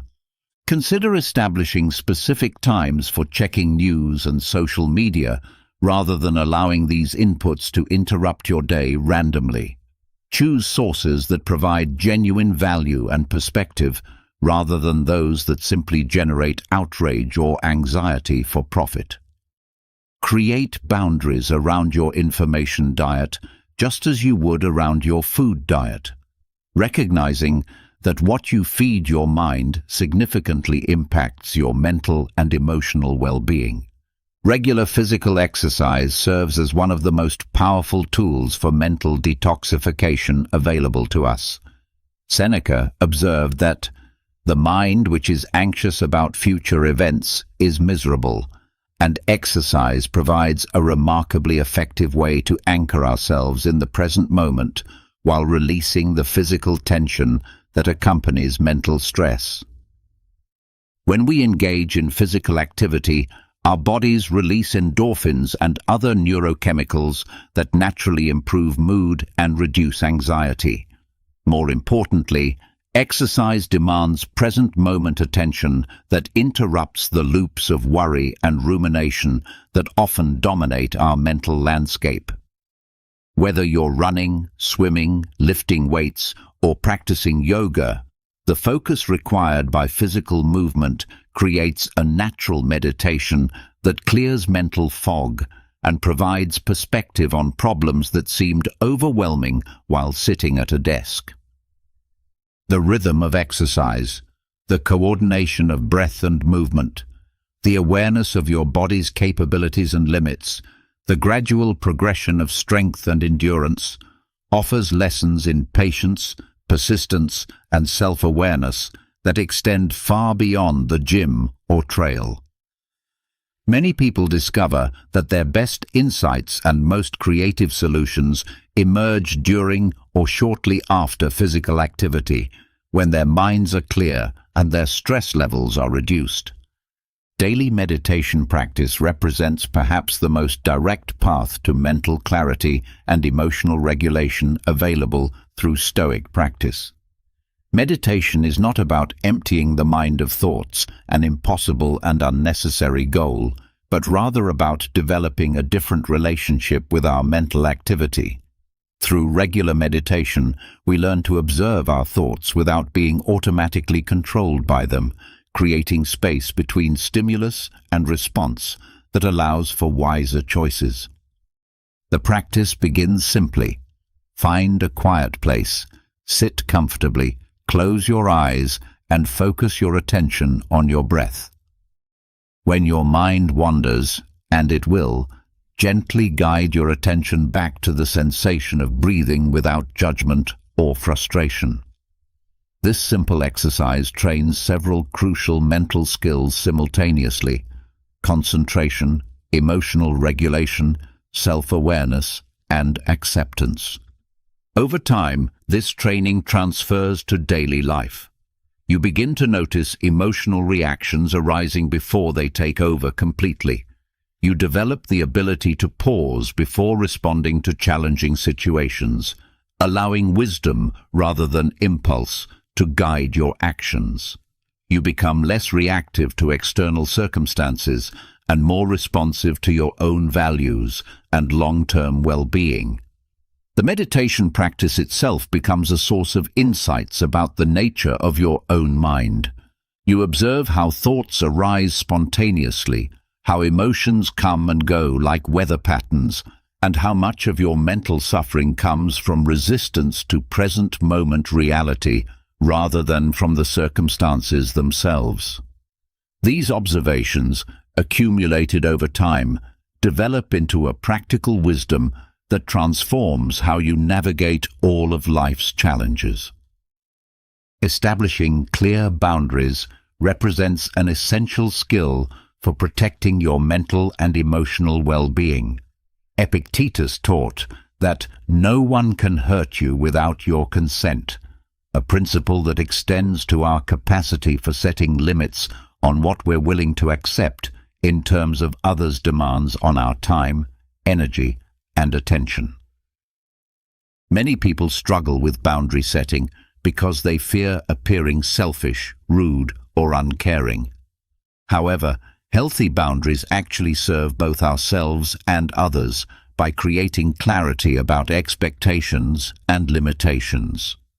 When you're clear about what you can and cannot do, when you communicate these limits respectfully but firmly, you prevent the resentment and burnout that inevitably arise from overcommitment and being taken advantage of.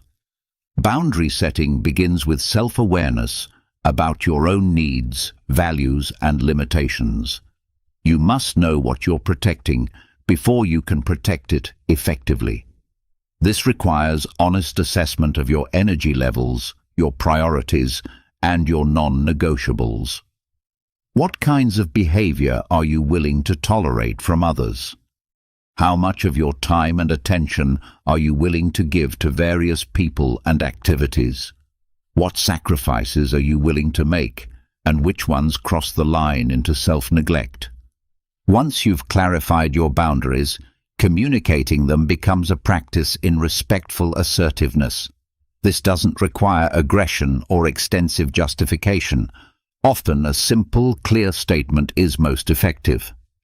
I understand this is important, but I won't be able to take on additional projects this week, or I need to leave by 6 o'clock to maintain my work-life balance, are examples of boundary statements that protect your well-being while acknowledging others' needs. The people we choose to surround ourselves with profoundly influence our mental and emotional state. Seneca noted that the most powerful man is he who has himself in his power, and part of exercising this power involves consciously choosing our social environment. Emotions and attitudes are contagious. When we spend time with chronically negative, pessimistic, or toxic people, we absorb some of their emotional patterns. Conversely, when we prioritize relationships with positive, supportive, growth-oriented individuals, their influence elevates our own thinking and behavior.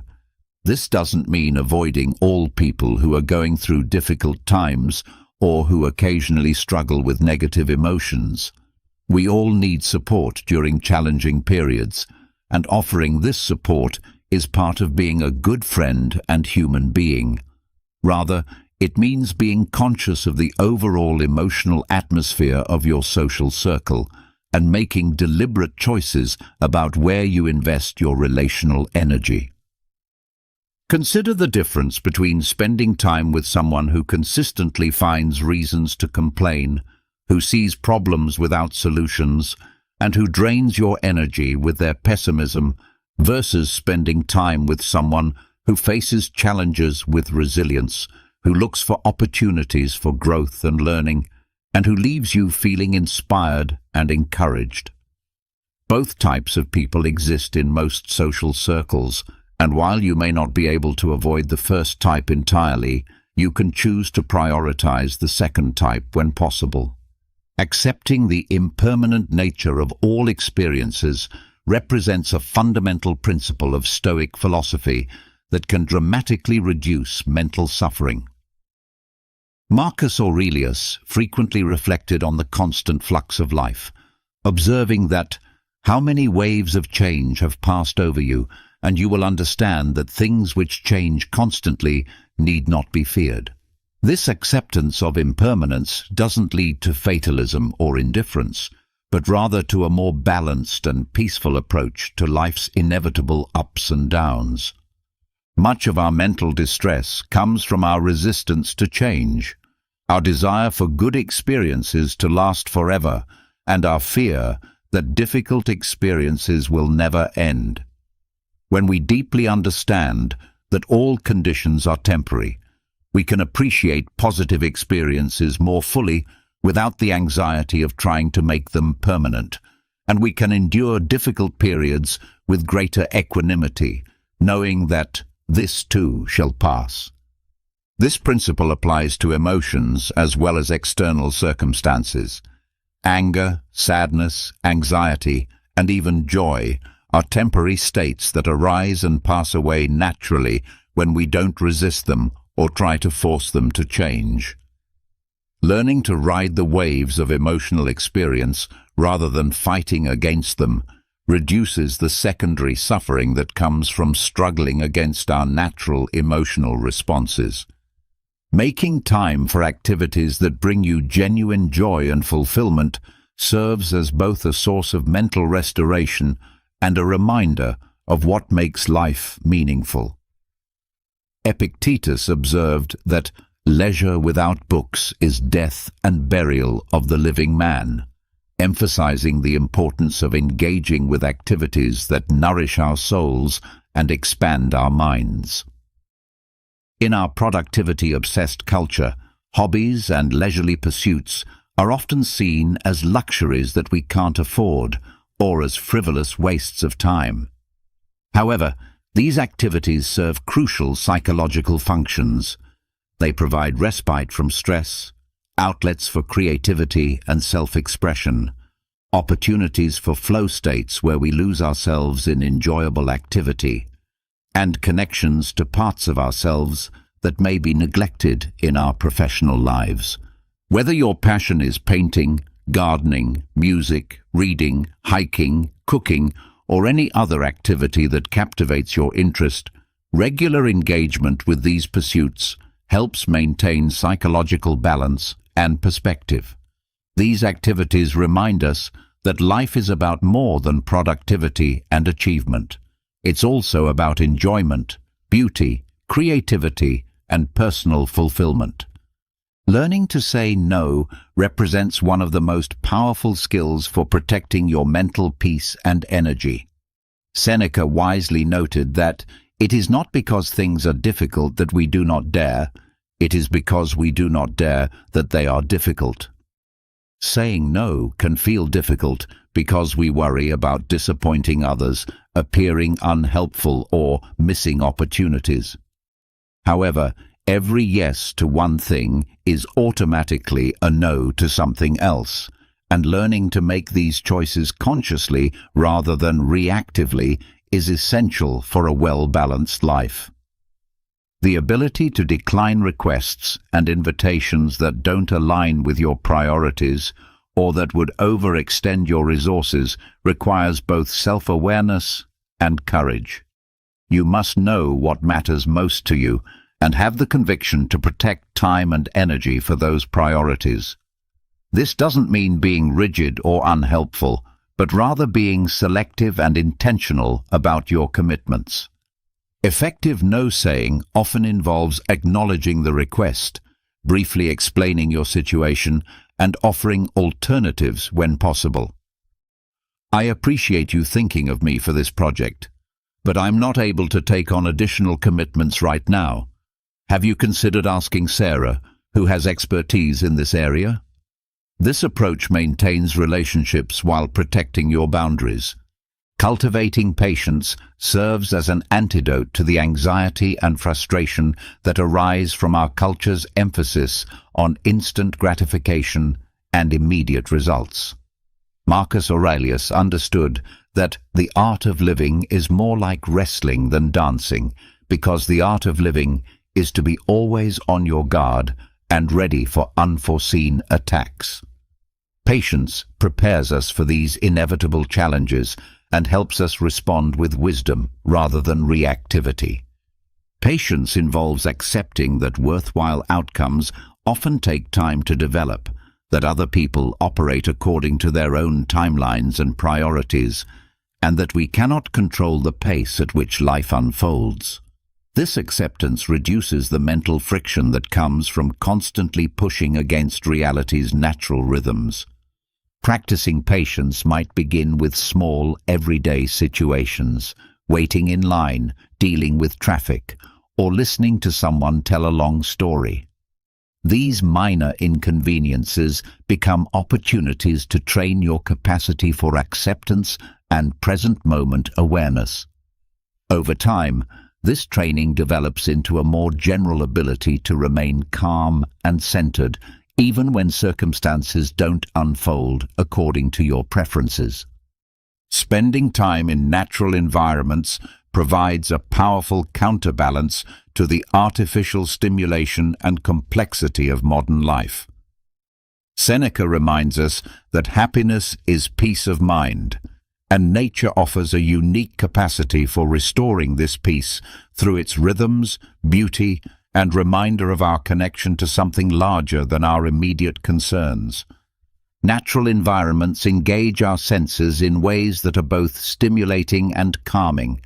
The sight of trees and sky, the sound of water or wind, the feeling of sun and air on our skin, these sensory experiences ground us in the present moment and provide relief from the mental loops of worry and analysis that often dominate our indoor, screen-mediated lives.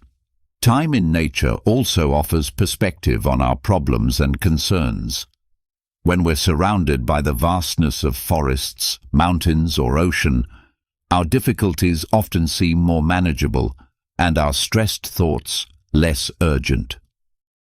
This shift in perspective doesn't minimize real challenges, but it helps us see them within a broader context that includes beauty, wonder, and natural cycles of growth and change.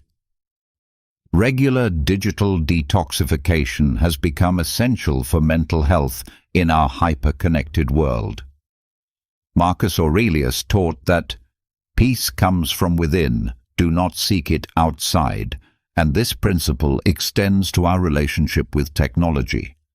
While digital tools can enhance our lives in many ways, constant connectivity often creates a state of partial attention and chronic stimulation that fragments our thinking and elevates our stress levels.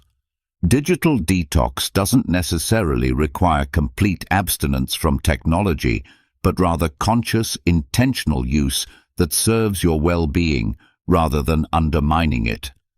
This might involve designated phone-free times during meals, mornings, or evenings, regular days off from social media, or creating physical boundaries like keeping devices out of the bedroom.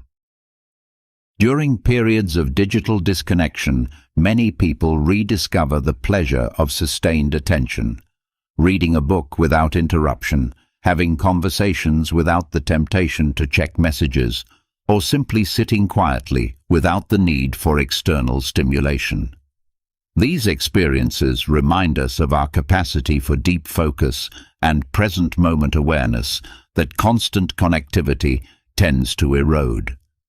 The practice of forgiveness, both for others and ourselves, represents one of the most liberating tools for mental detoxification. Epictetus taught that it's not what happens to you, but how you react to it that matters. And forgiveness is fundamentally about choosing our response to hurt, disappointment, and betrayal rather than being controlled by these experiences. Forgiveness doesn't mean condoning harmful behavior or allowing others to continue treating you poorly. Rather, it means releasing the mental and emotional burden of resentment that serves no constructive purpose and that often hurts you more than the person who originally caused the harm. When we hold on to grudges and replay past hurts, we keep these negative experiences alive in our minds, allowing them to continue influencing our present moment experience.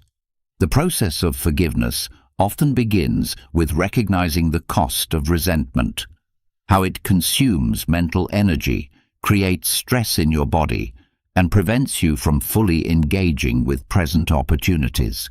Forgiveness becomes a gift you give yourself rather than something you do for the other person's benefit. Self-forgiveness is often even more challenging than forgiving others, yet it's equally important for mental peace. When we hold ourselves to impossible standards or continually punish ourselves for past mistakes, we create an internal environment of self-criticism and shame that undermines our confidence and well-being. Learning to treat yourself with the same compassion you would offer a good friend is a crucial skill for mental health. Maintaining a personal journal provides a structured way to process thoughts and emotions while gaining clarity about your experiences and patterns. Marcus Aurelius demonstrated the power of written reflection through his Meditations, which began as personal notes for his own growth and understanding, but became one of the most influential works of philosophy in human history. Writing allows you to externalize your thoughts, moving them from the sometimes chaotic internal landscape of your mind onto paper, where you can examine them more objectively. This process often reveals insights that weren't apparent while the thoughts remained internal.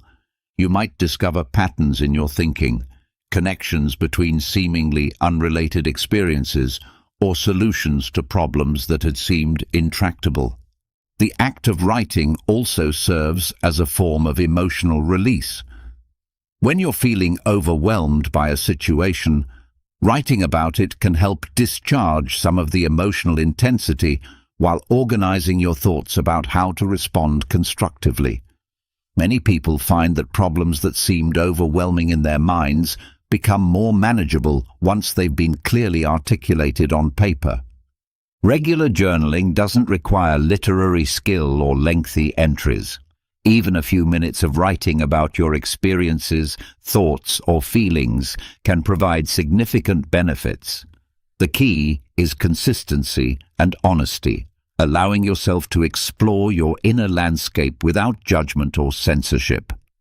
Finally, practicing self-compassion represents perhaps the most fundamental skill for mental well-being and personal growth.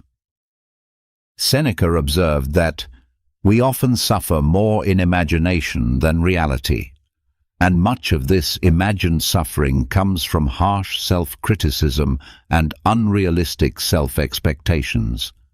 Self-compassion involves treating yourself with kindness and understanding when you face difficulties, make mistakes, or fall short of your ideals. Instead of harsh self-judgment, self-compassion offers the same care and support you would naturally give to a good friend facing similar challenges. This approach doesn't lower standards or excuse poor behavior, but rather creates a supportive internal environment that facilitates learning and growth. Many people fear that self-compassion will make them soft or lazy, but research consistently shows the opposite. People who practice self-compassion are more resilient, more motivated to improve, and better able to learn from their mistakes. When we feel safe and supported, even by ourselves, we're more willing to take the risks necessary for growth and more able to face challenges with courage and creativity. Self-compassion practice might begin with noticing your internal dialogue, particularly during difficult moments. When you make a mistake or face a setback, what do you say to yourself? If you notice harsh criticism or cruel self-talk, try consciously shifting to a more supportive and understanding tone. Ask yourself what you would say to a friend in the same situation and offer yourself that same kindness. The journey toward mental clarity and emotional peace through these Stoic practices is not about achieving a state of perpetual calm or eliminating all difficult thoughts and feelings. Rather, it's about developing a more skillful relationship with your mental and emotional experience, one that allows you to respond to life's challenges with wisdom, courage, and grace, rather than being overwhelmed by reactive patterns that serve no constructive purpose. These 16 strategies work synergistically, each supporting and reinforcing the others to create a comprehensive approach to mental well-being. As you experiment with implementing them in your daily life, be patient with yourself and remember that lasting change takes time. Start with the practices that resonate most strongly with you and gradually incorporate others as they become relevant to your growing understanding of yourself and your needs. The ancient Stoics faced challenges remarkably similar to our own: political turmoil, social pressures, personal losses, and the fundamental human struggle to live with purpose and meaning in an uncertain world. Their insights, tested through centuries of application by countless individuals seeking greater wisdom and peace, offer us reliable guidance for navigating our modern complexities with greater skill and satisfaction. Through consistent practice of these principles, you can cultivate the mental clarity and emotional resilience that allow you to engage fully with life while maintaining your inner peace and authentic direction. Have you ever imagined what it would be like to begin each day with a clear mind and a tranquil heart?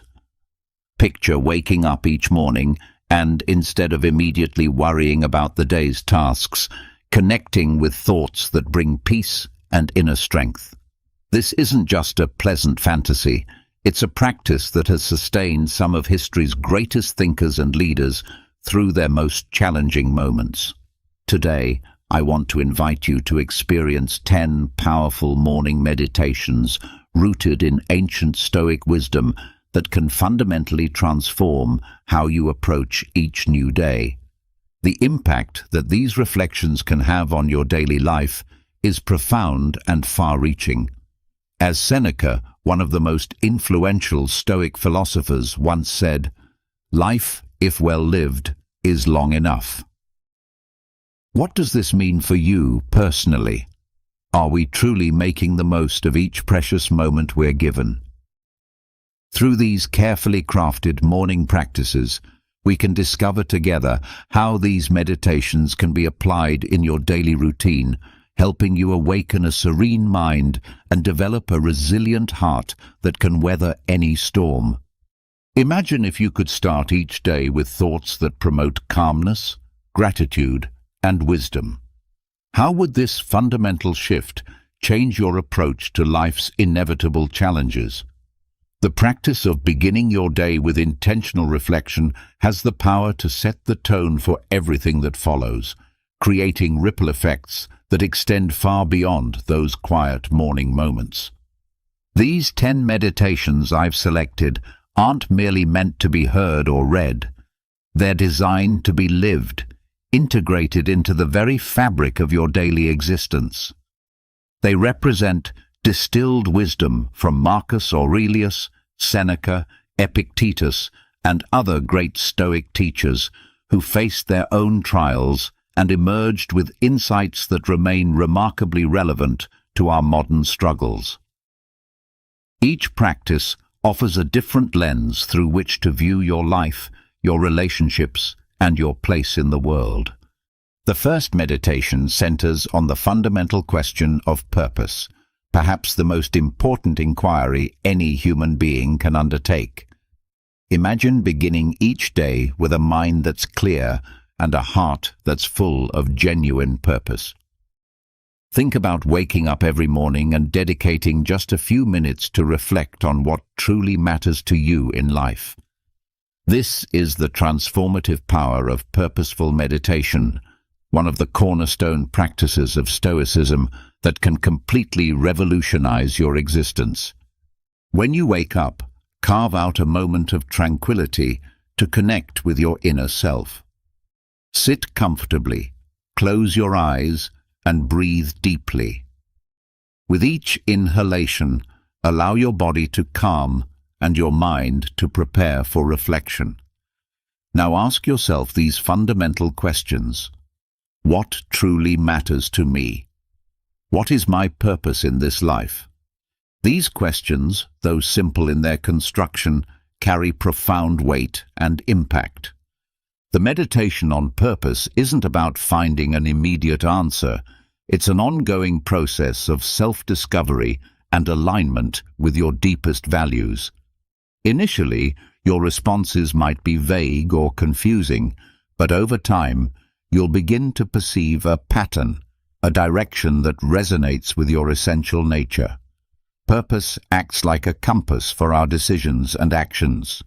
Without clear purpose, it's easy to get lost in distractions and endless demands. But when we know what we want and why we're here, each day becomes an opportunity to advance toward our most meaningful objectives. As the days pass and you continue this practice, you'll notice that having a defined purpose gives meaning to your life. Every action, every choice begins to carry significance and contributes to something greater than immediate gratification or temporary pleasure. Consider the different aspects of your life: career, relationships, personal growth. What is your vision for each of these areas? How do you want to be remembered? What legacy do you wish to leave behind? These reflections are fundamental for identifying your authentic purpose. It's important to recognize that your purpose may evolve over time. As we grow and acquire new experiences, our priorities and perspectives naturally shift. The morning meditation on purpose serves as a daily reminder to check whether we're on the right path and to adjust our course when necessary. Living according to your purpose also means making conscious decisions that align with it. You can ask yourself, does this choice bring me closer to or further from my purpose? This simple practice can prevent you from straying and help maintain focus on what truly matters. The second profound practice involves committing to act with integrity in all aspects of your life. One of the most powerful things you can do each morning is reflect on the importance of acting with integrity. In Stoicism, this means allowing your values to guide your actions. While this might seem straightforward, this practice has a profound impact on how we live our lives. Integrity is about being coherent between what you think and what you do. It's the hallmark of strong character. Think about this. When your actions reflect your values, you live in a way that's authentic and true to who you are. This not only brings inner peace, but also builds trust and respect with the people around you. Imagine that you value honesty deeply. If you act according to this value, even when it's difficult, you're demonstrating integrity. For example, if a situation arises at work where it's tempting to lie to avoid a problem, choosing to be honest, even though it might bring immediate consequences, is an act of integrity. In the long run, this strengthens your reputation and the trust others place in you. Another example involves courage. If you value courage, acting with integrity means facing challenges and fears head-on instead of avoiding them. This could be something as simple as speaking in public or making a difficult decision that you know is right, even if it's unpopular. Each time you act with courage, you strengthen your capacity to face future adversities with confidence. Integrity is also crucial in the small actions of daily life. Perhaps you're driving and see someone throwing trash on the street. You could choose to ignore it, but if your values include respect for the environment, an act of integrity would be to speak gently with the person or even pick up the litter and dispose of it properly. These small actions accumulate and shape your character over time. In the context of personal relationships, acting with integrity might mean being truthful about your feelings and communicating them respectfully instead of harboring resentments or being passive-aggressive. You choose to be open and honest even when it's uncomfortable. This not only improves your relationships, but also gives you a sense of freedom and authenticity. Consider beginning each morning with a brief meditation on your values. Ask yourself, how can I act with integrity today? What are my values and how can I live them fully? This prepares your mind and heart to face the day with purpose and determination. Each decision you make throughout the day, no matter how small, can be informed by this morning reflection. It's important to remember that acting with integrity doesn't mean being perfect. We all make mistakes. What matters is recognizing these errors, learning from them, and continuing to strive to live according to your values. Self-compassion is an important aspect of this practice. Be gentle with yourself when you fall short, but remain committed to doing better next time. The third meditation focuses on cultivating courage, a fundamental virtue in Stoicism that can bring profound change to your life. Think about the challenges you might face in the day ahead. Remember that we all have fears, some small, like speaking in public, while others might be deeper, like changing careers or confronting a personal problem. The meditation on courage is about recognizing these fears and finding the strength to face them head-on. First, acknowledge your fears. This isn't about being ashamed of them, but seeing them for what they are, obstacles that can be overcome. Courage isn't the absence of fear, but the capacity to act despite it. When you recognize your fears, you strip them of their power. They stop being invisible monsters and become tangible challenges that you can face. Think about your comfort zone. We all have one, and it's a safe place where we feel comfortable and protected. But to grow, it's necessary to step outside this zone. Courage allows you to do this.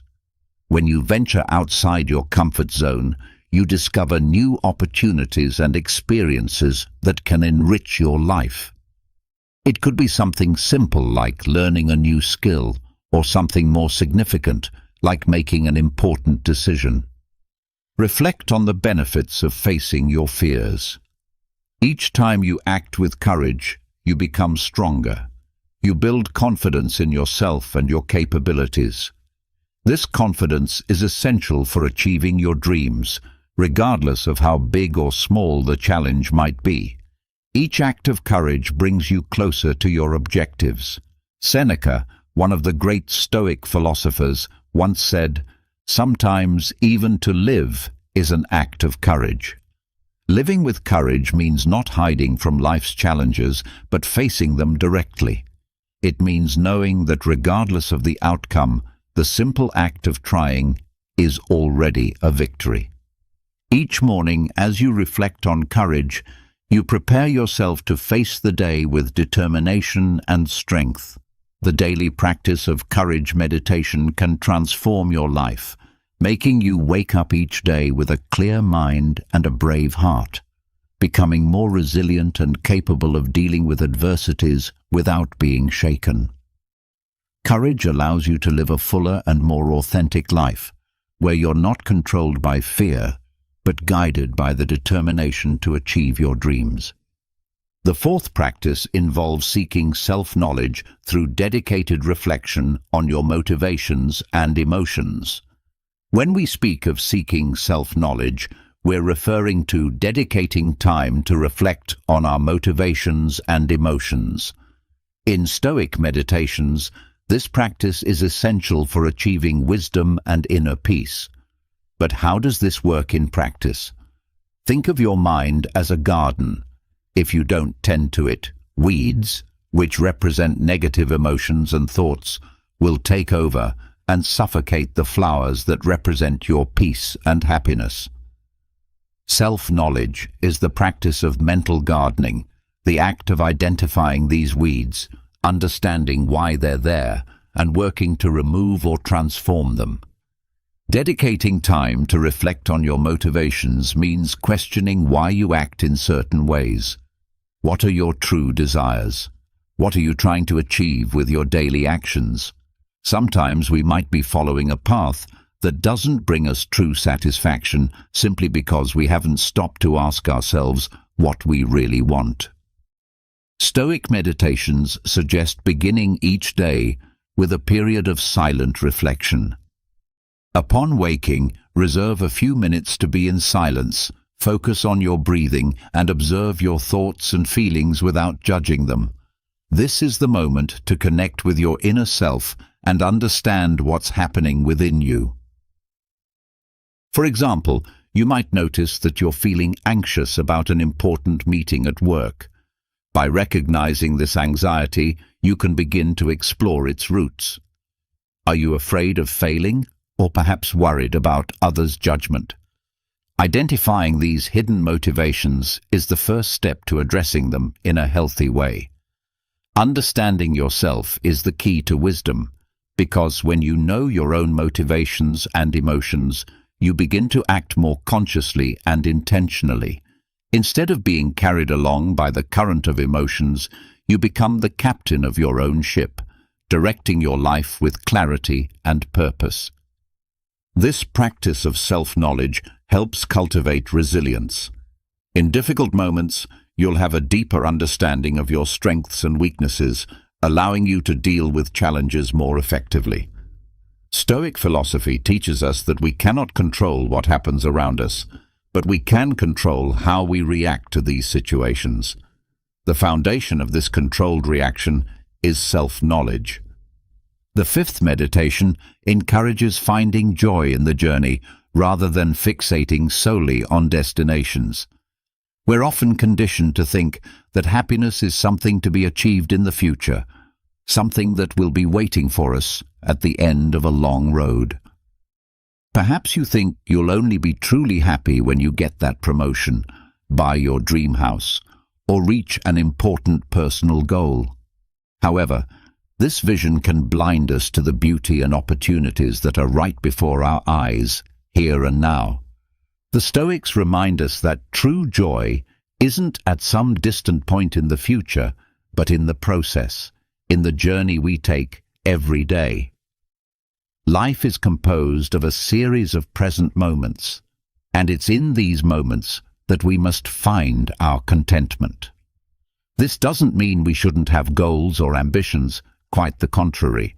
Having objectives is important and can motivate us to grow and improve. But by focusing only on the final destination, we risk neglecting the richness of the present experience. Imagine taking a long hike up a mountain trail. If you're only obsessed with reaching the summit, you might miss the beauty of the landscape around you, the wildflowers, the sound of birds, the fresh mountain air. Each step, each small discovery along the way contributes to the total experience of the hike. Similarly, in our daily lives, each small gesture, each interaction, each task can be a source of joy if we're present and open to it. Perhaps you have an important project at hand and you're anxious to complete it. However, instead of concentrating only on the conclusion, try to find pleasure in the process itself. Appreciate the opportunity to learn something new, to collaborate with colleagues, to face challenges and overcome them. Each workday is an important part of the journey, and there's always something valuable to be found if you look carefully. The sixth practice involves learning to trust your intuition as an inner compass for authentic living. Imagine beginning your day with a moment of silence, a moment to connect with yourself and listen to that inner voice that's often drowned out by external noise. This is the heart of Stoic meditation, focused on intuition, a powerful habit that can change how you view the world and make decisions. Stoic philosophy, which emerged in ancient Greece, teaches us to cultivate inner peace and wisdom. One of the fundamental practices of the Stoics is morning meditation, where we reflect on principles that help us live more fully and consciously. Among these principles, trust in our intuition occupies a special place. Intuition is that inner voice we all have, a silent guide that connects us with our deepest self. Often it manifests as a presentiment or a sensation, something we feel without needing immediate logical explanation. However, in a world full of information and noise, trusting intuition can seem challenging. This is where the practice of Stoic meditation can make all the difference. Every day upon waking, reserve a few minutes to sit in a quiet place. Close your eyes and breathe deeply. As you do this, begin to focus your mind on the idea of trusting your intuition. Imagine yourself before a crossroads where various external voices are trying to influence your decision. Amid this chaos, visualize a soft, constant light. This light represents your intuition. It doesn't shout, doesn't force, it simply guides. Ask yourself, what is my intuition trying to tell me? As you pose this question, observe the feelings and thoughts that arise. Don't judge them, just let them flow. The seventh meditation centers on appreciating solitude as a sacred space for self-connection and renewal. Imagine yourself on a calm morning, the first rays of sunlight filtering through the curtains, the world outside still asleep while you awaken to a new day. It's in these tranquil moments that you have the opportunity to connect with yourself, to allow yourself to dive into your deepest thoughts. This is the perfect time to begin your Stoic meditations that will shape your day and eventually transform your life. It's essential to reserve moments to be alone, to distance yourself from the world's noise and find peace within yourself. Solitude is not loneliness. It's a state of being where you're completely in tune with yourself without external distractions. In these moments of solitude, you can truly know yourself, Understand your deepest thoughts and feelings.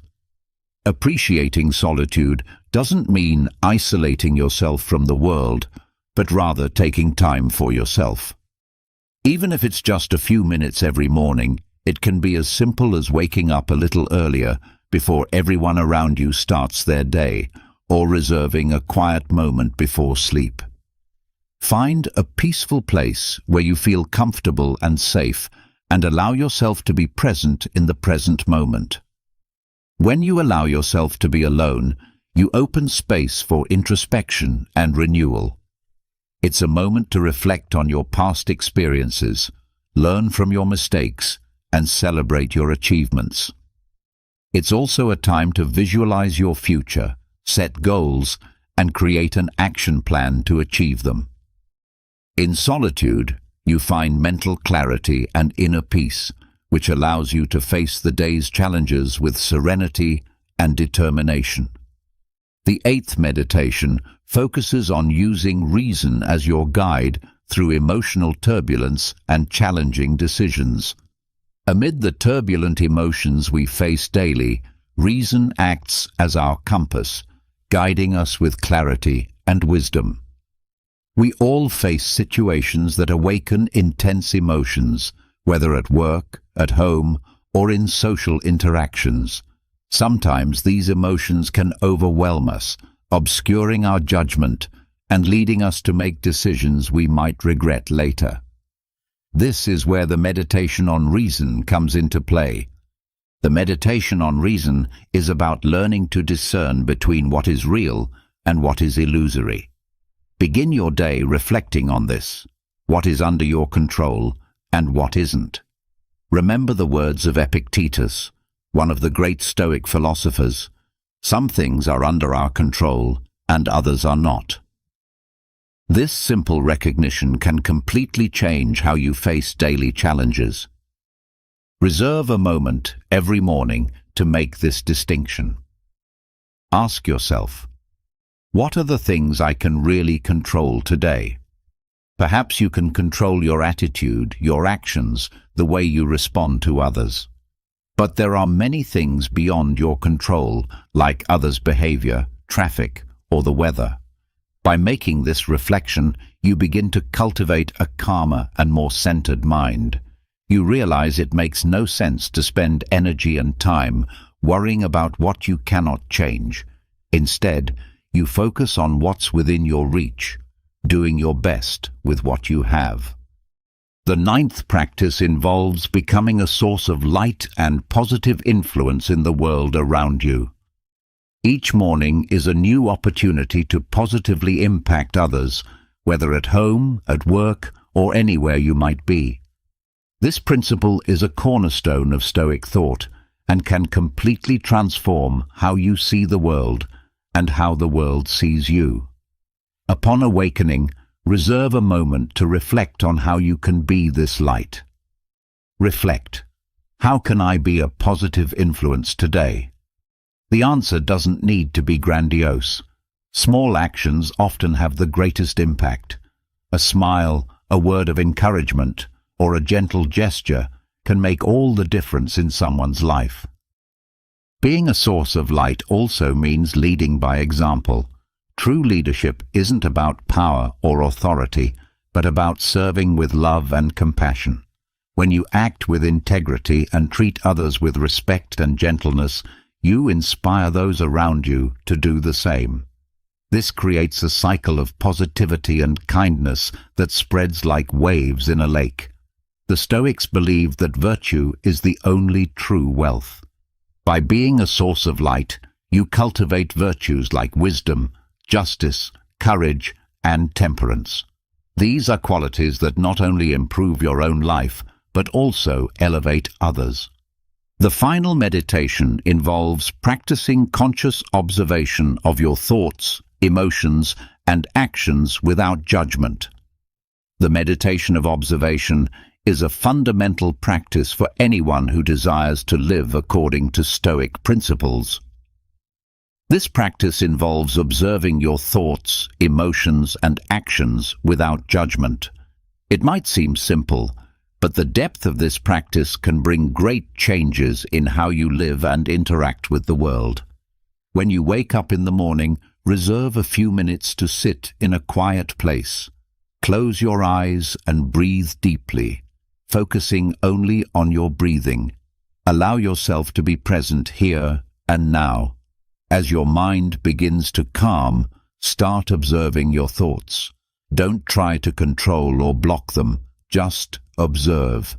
Be a neutral observer, watching your thoughts pass by as if they were clouds in the sky. Don't judge these thoughts. Don't categorize them as good or bad. Just notice them.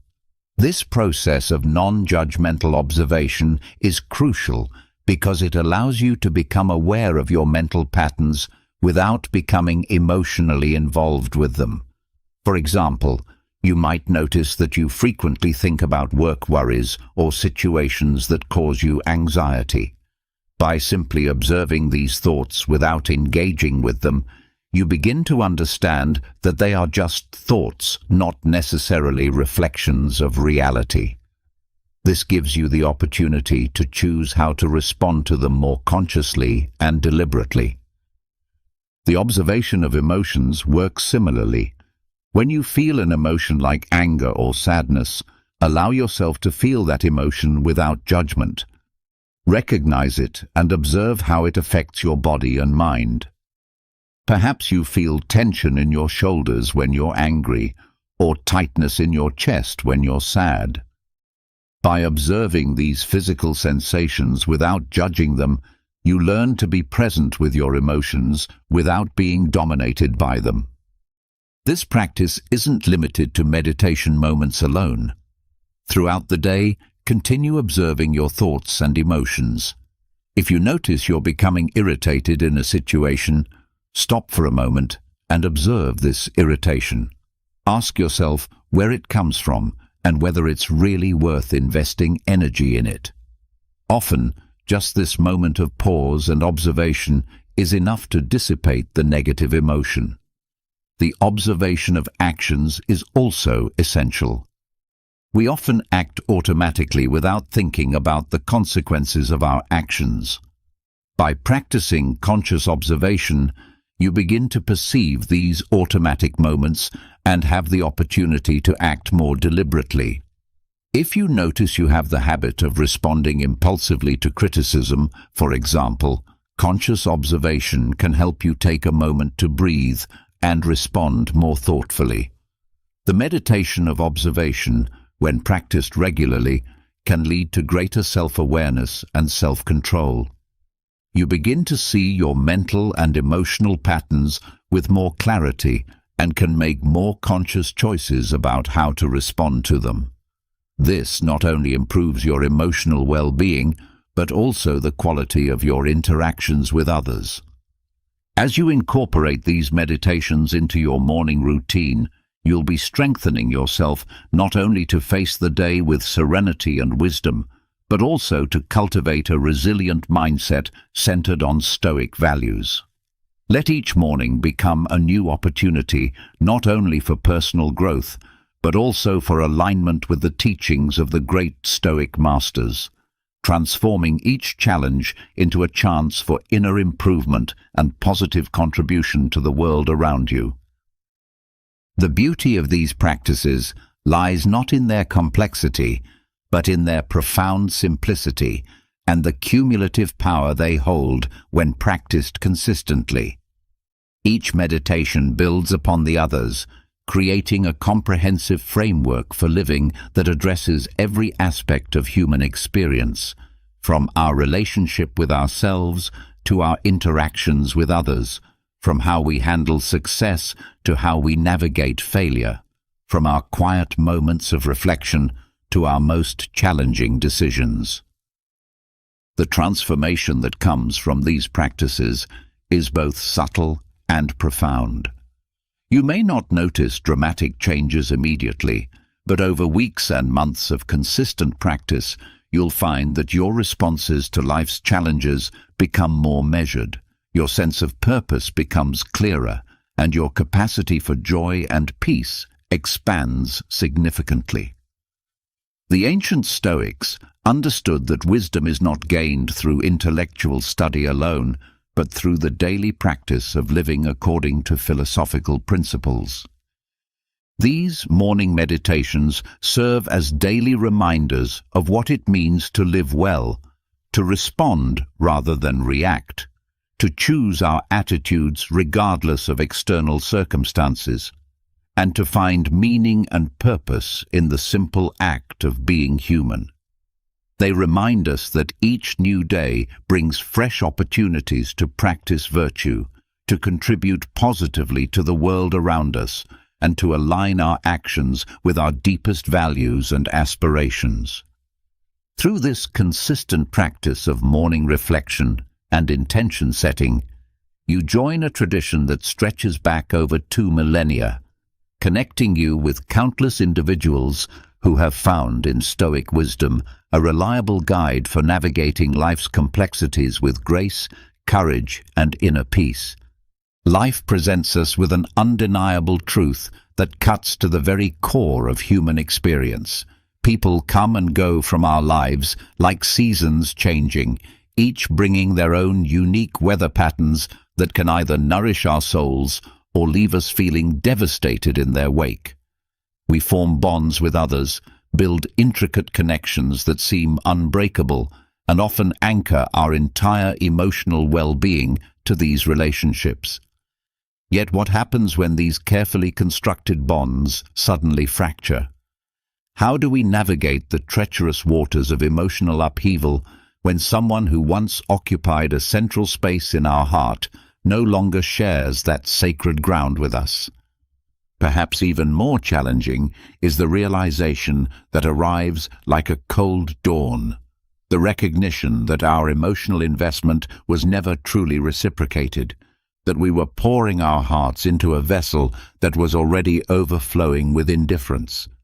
You might find yourself asking the questions that have plagued humanity since the beginning of time. How do I stop caring so deeply?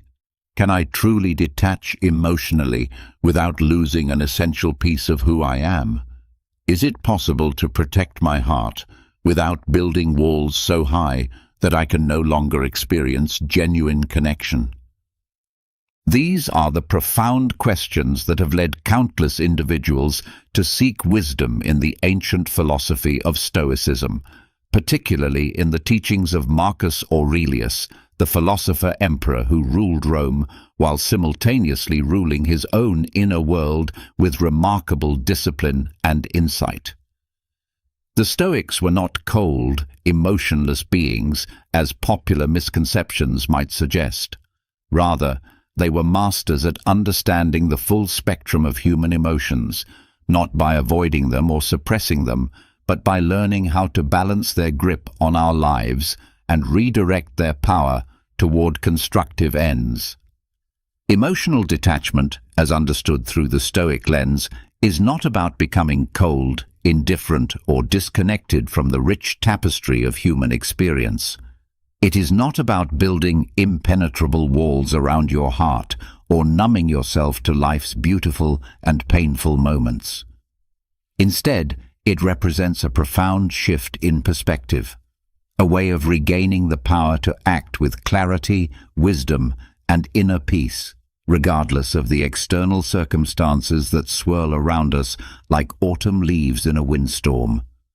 The journey toward emotional freedom begins with a fundamental understanding that permeates all Stoic thought: the recognition of life's impermanent nature. Marcus Aurelius, writing in his personal journal that would later become known as Meditations, reminds us with startling clarity that everything we hear is an opinion, not a fact. Everything we see is a perspective, not the truth.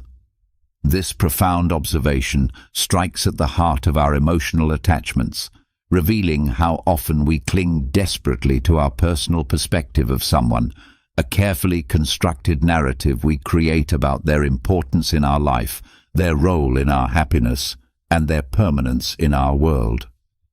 The reality that the Stoics understood so clearly, and that we must learn to accept, is that all relationships exist within the framework of transience. One moment you share an intimate connection with someone, feeling as though your souls are intertwined in ways that could never be undone. The next moment, they're gone, whether through physical distance, death, the slow fade of intimacy, or the sudden shattering of trust. People leave our lives for countless reasons, and while this truth may initially seem bleak or discouraging, it actually contains within it the seeds of liberation. This is the Stoics' first principle of emotional detachment, the complete embrace of impermanence, as not just an intellectual concept, but as a lived reality that shapes how we engage with every relationship and every moment.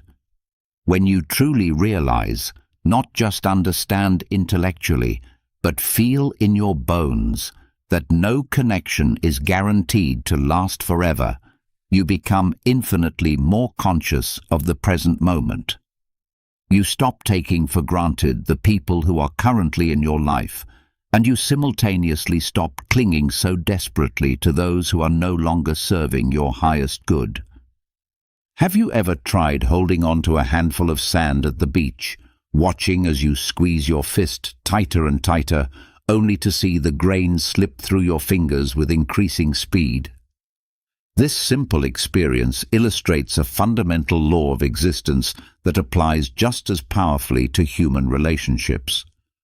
The more we try to possess something or someone, the more likely we are to push them away or lose our own sense of peace in the process. Consider the story of a friendship that spanned over a decade, filled with shared dreams, mutual fears, and countless late-night conversations that seemed to bind two souls together in unbreakable ways. Yet over time, as life's currents carried each person in different directions, the once strong connection began to weaken. The emotional investment that had been made over years felt like a heavy chain, binding one person to someone who no longer reciprocated the same level of connection or care. It wasn't until the painful but necessary acceptance that the friendship had run its natural course that true emotional freedom became possible. Marcus Aurelius would have offered the same wise counsel that echoes through the centuries. Accept that things will end, and you will suffer far less when they inevitably do. This acceptance doesn't mean becoming cynical or closed off. Rather, it means approaching relationships with an open heart while maintaining the wisdom to let go gracefully when the time comes. The second fundamental principle of Stoic emotional detachment centers on mastering your emotions through the disciplined application of rational thought. There exists a pervasive tendency in our culture to believe that emotions control us, that we are helpless victims of our feelings, tossed about by waves of pain, sadness, anger, and attachment that seem to arise from nowhere and overwhelm our capacity for clear thinking. When we're emotionally attached to someone, these reactions feel not only natural, but inevitable.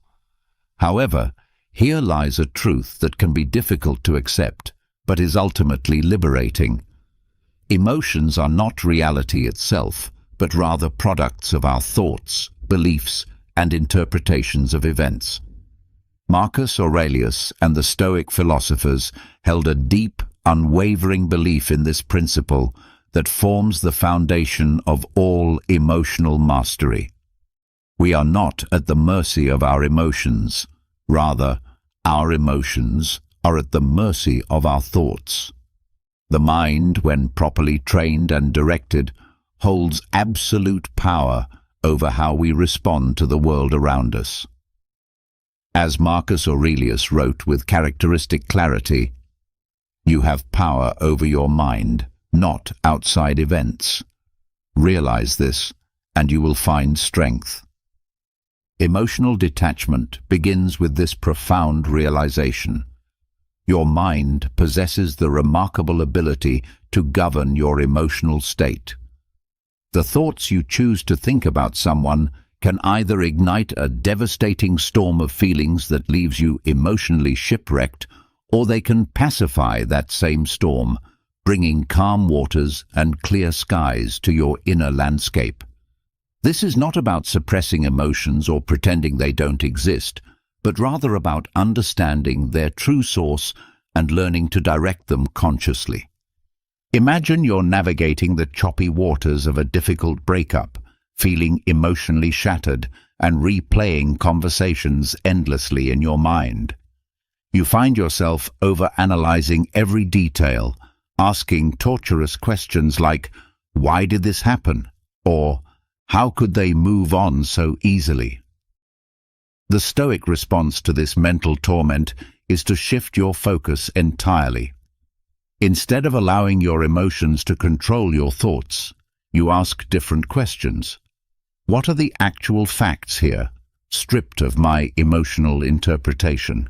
And how can I think about this situation in a way that serves my well-being rather than destroys it? The key lies in choosing thoughts that free you from emotional suffering rather than thoughts that fuel the fire of your pain. This choice is always available to you, even in your darkest moments, though it may require considerable practice and patience to master. Consider this carefully. When something happens that triggers strong emotions, when you argue with someone you love, feel ignored or dismissed, or experience disappointment, what is the very first thing your mind does? It immediately begins interpreting the situation and assigning meaning to it. But here's the crucial insight that can change everything. It's not the event itself that causes your emotional turmoil. It's the way you perceive, interpret, and give meaning to that event. Marcus Aurelius captured this truth beautifully when he wrote, "The soul becomes dyed with the color of its thoughts." This means that your emotions are a direct result of your internal dialogue, the ongoing conversation you have with yourself about what things mean and how you should feel about them. Picture this scenario. You send a heartfelt text message to someone you care deeply about, perhaps a friend, romantic partner, or family member. Hours pass and there's no response. Immediately, your mind begins its interpretive work. Did I say something wrong?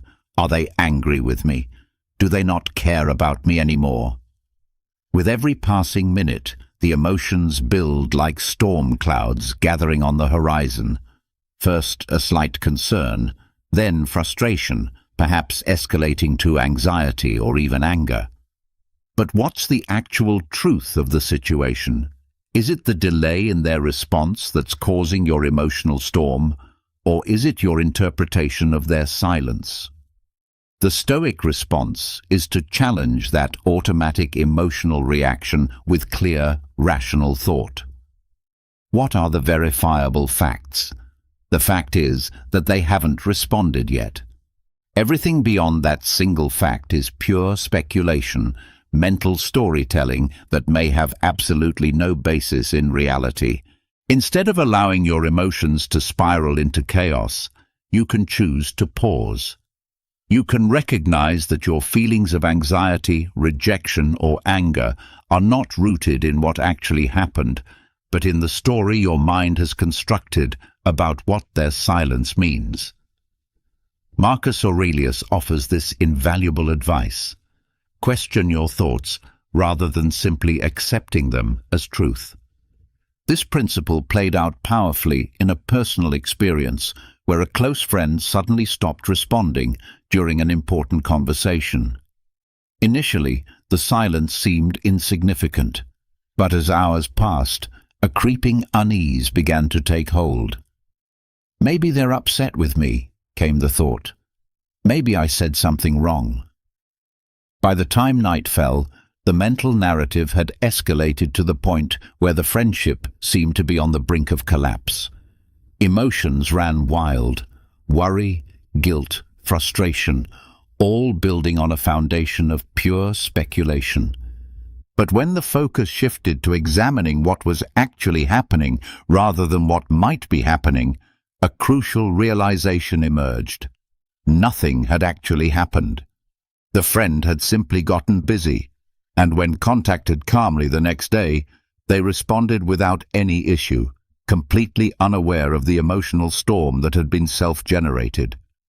In that rare moment of clarity, Marcus Aurelius's words rang true. Focus on what's within your control, your thoughts and actions, not on outcomes or other people's feelings that lie beyond your influence.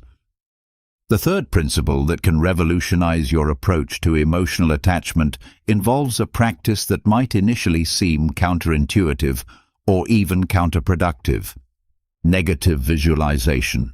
At first glance, you might wonder why anyone would deliberately choose to imagine losing something or someone they care about. Doesn't that approach simply add unnecessary stress and anxiety to an already challenging situation? The truth, however, is that this Stoic exercise, strongly advocated by Marcus Aurelius, represents one of the most powerful tools available for healthy emotional detachment. The concept is elegantly simple, yet profoundly effective. By imagining worst-case scenarios in advance, you significantly lessen their emotional impact when and if they actually occur in reality. This practice doesn't transform you into a fatalistic or pessimistic person. Rather, it trains your mind to accept reality as it actually is, rather than how you desperately wish it would be. Marcus Aurelius expressed this wisdom when he wrote, "Do not disturb yourself by imagining the whole of your life's troubles at once. Rather, as each arises, meet it with calmness and self-control." In essence, negative visualization serves as a form of emotional preparation, building resilience by allowing you to face potential losses before they occur. The practice works like this. Imagine a person to whom you're deeply attached, a romantic partner, a close friend, a family member who seems essential to your happiness. Now, spend time visualizing your life without them. Picture them no longer being part of your daily routine, no longer available for conversations, support, or shared experiences. How does this exercise feel? Uncomfortable? Painful? That discomfort is precisely the point and the source of its power.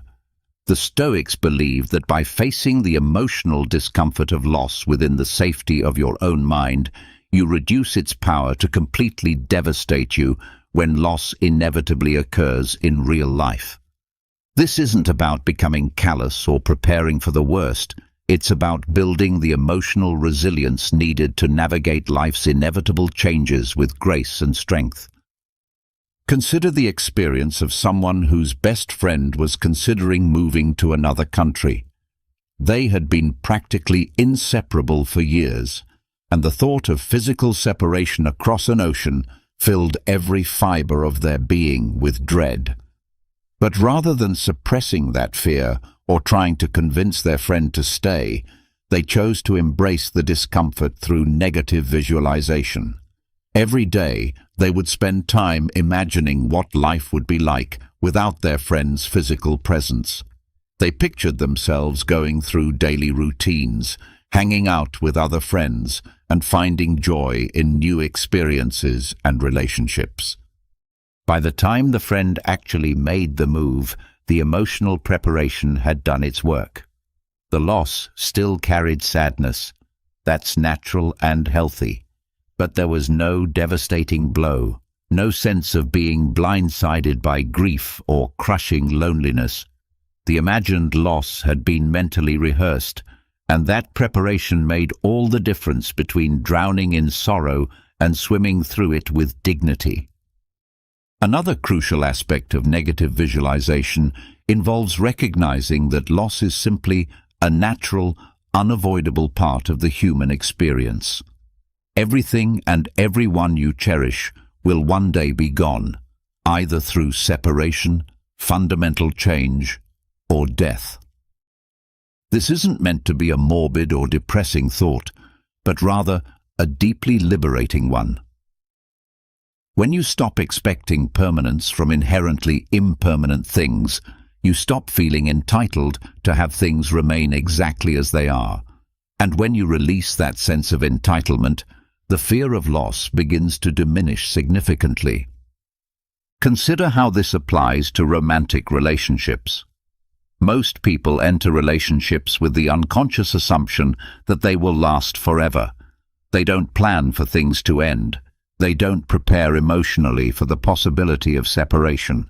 But the truth that Stoicism forces us to confront is that nothing in life comes with guarantees. Rather than clinging to the false hope of permanence, the Stoic approach encourages you to appreciate what you have while you have it, knowing full well that it will eventually change or end. This shift in perspective can be incredibly freeing. In one example, someone found themselves in a relationship where they were constantly anxious about it ending. The thought of losing their partner consumed their thoughts and drained their energy. But when they began practicing negative visualization, regularly imagining life after the relationship, something remarkable happened. They stopped obsessing over trying to control the outcome and started appreciating the present moment. When the relationship did eventually end, they found themselves far more prepared than they had ever thought possible. The real gift of negative visualization lies in its ability to strengthen your inner resilience. By repeatedly imagining challenging scenarios, you develop an inner stability that can't easily be shaken by life's inevitable changes and losses. You learn at the deepest level that no matter what happens, you will not only survive, but potentially thrive. And that knowledge represents the ultimate form of emotional detachment, not from life itself, but from the exhausting illusion that things must remain exactly the same for you to be happy and fulfilled. The fourth transformative principle focuses on one of the most empowering realizations available to human consciousness: the clear distinction between what lies within your control and what lies forever beyond your influence. When it comes to emotionally detaching from someone in a healthy way, this distinction becomes absolutely crucial for your mental and emotional well-being. The reason this principle is so powerful is that an enormous amount of the pain we experience in relationships stems directly from our futile desire to control things that we simply cannot control. Marcus Aurelius, in his deeply personal Meditations, repeatedly emphasizes the critical need to focus exclusively on what falls within our sphere of influence, our thoughts, our actions, and our responses to whatever life presents us.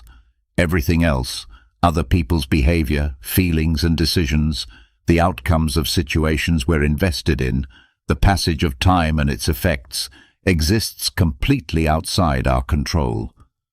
The more energy you expend trying to control what lies beyond your influence, the more you will inevitably suffer.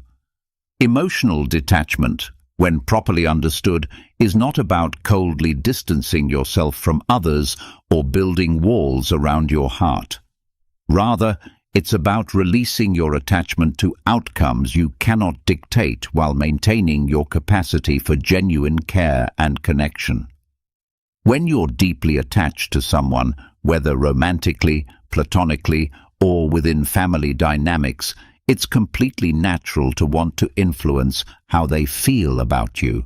You want them to care about you with the same intensity that you care about them.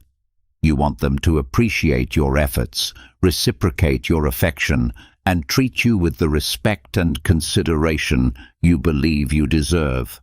But here's the truth that can be simultaneously harsh and liberating. You cannot control another person's emotions, thoughts, or behaviors. You cannot make someone love you, appreciate you, or treat you well, no matter how much effort you pour into the attempt. The only thing that truly lies within your control is how you choose to respond to their actions and how you decide to treat yourself in the process. Take a moment to reflect honestly on a time when you exhausted yourself trying to influence someone's feelings or behavior toward you. Perhaps you bent over backward, trying to win someone's affection, constantly going out of your way to prove your worth to them. Maybe you found yourself walking on eggshells, carefully monitoring every word and action to avoid disappointing them or triggering their negative reactions. How did this experience feel? Most likely, it left you feeling frustrated, anxious, and powerless because you were essentially chasing something that was never truly within your reach. Consider the experience of someone who found themselves in a relationship where they felt like they were constantly working to keep things together.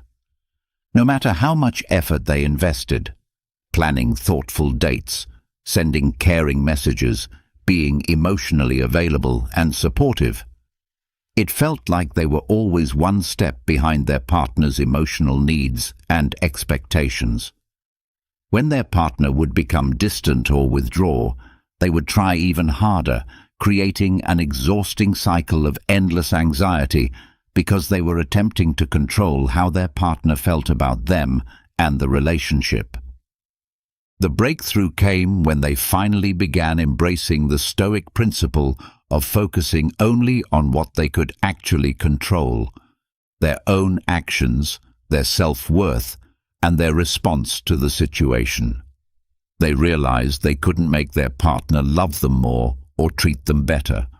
All they could control was their own behavior and their decision about whether to continue accepting treatment that didn't align with their values and needs.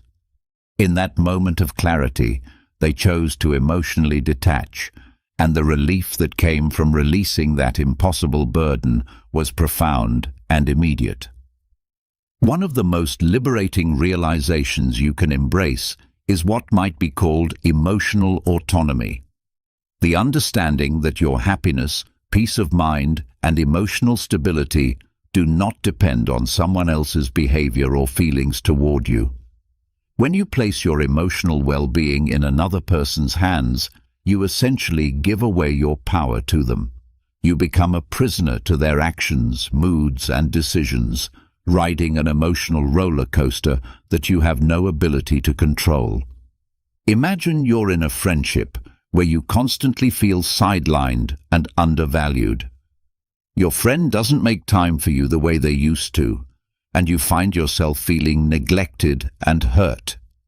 It's natural for this situation to cause pain, and you might catch yourself ruminating endlessly on what you did wrong or why they've become distant. But here's the key insight. Their behavior is completely outside your control. The only thing within your power is how you choose to respond to the situation. Do you want to continue spending your precious mental and emotional energy chasing after someone who doesn't seem to value your friendship?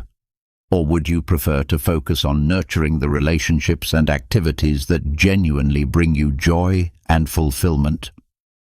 When you shift your attention to what you can actually control, your own emotional state, your choices about how to spend your time, your decisions about which relationships to prioritize, you begin to reclaim your personal power. You no longer wait desperately for someone else's validation or attention to feel whole and worthy. Instead, you create your own emotional equilibrium, independent of external circumstances that may be completely beyond your influence. This doesn't mean you care less about the people in your life. It means you stop allowing their actions to dictate your inner peace and self-worth.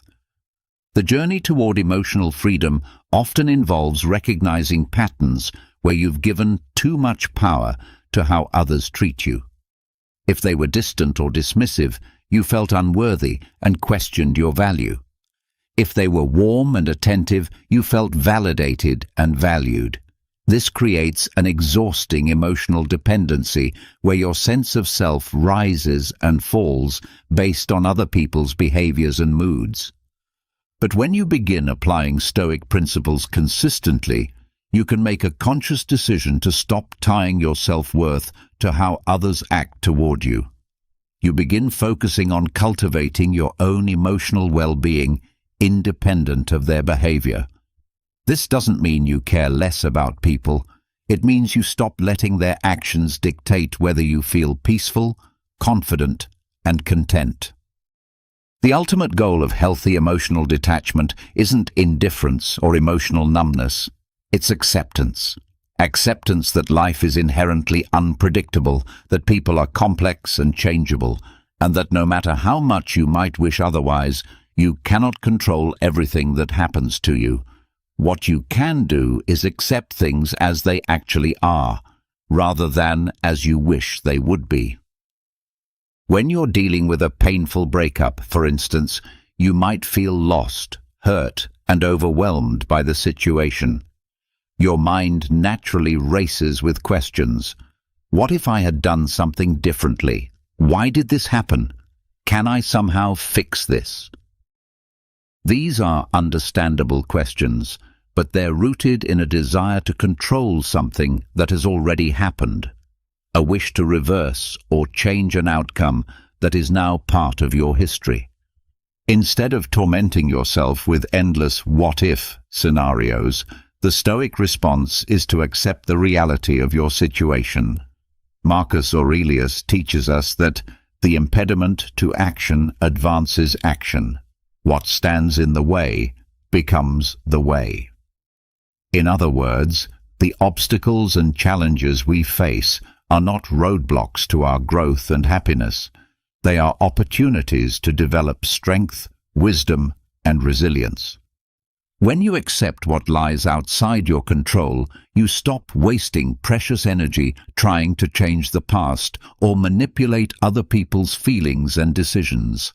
Instead, you can focus that energy on moving forward constructively, learning from your experiences, and making choices that align with your values and goals.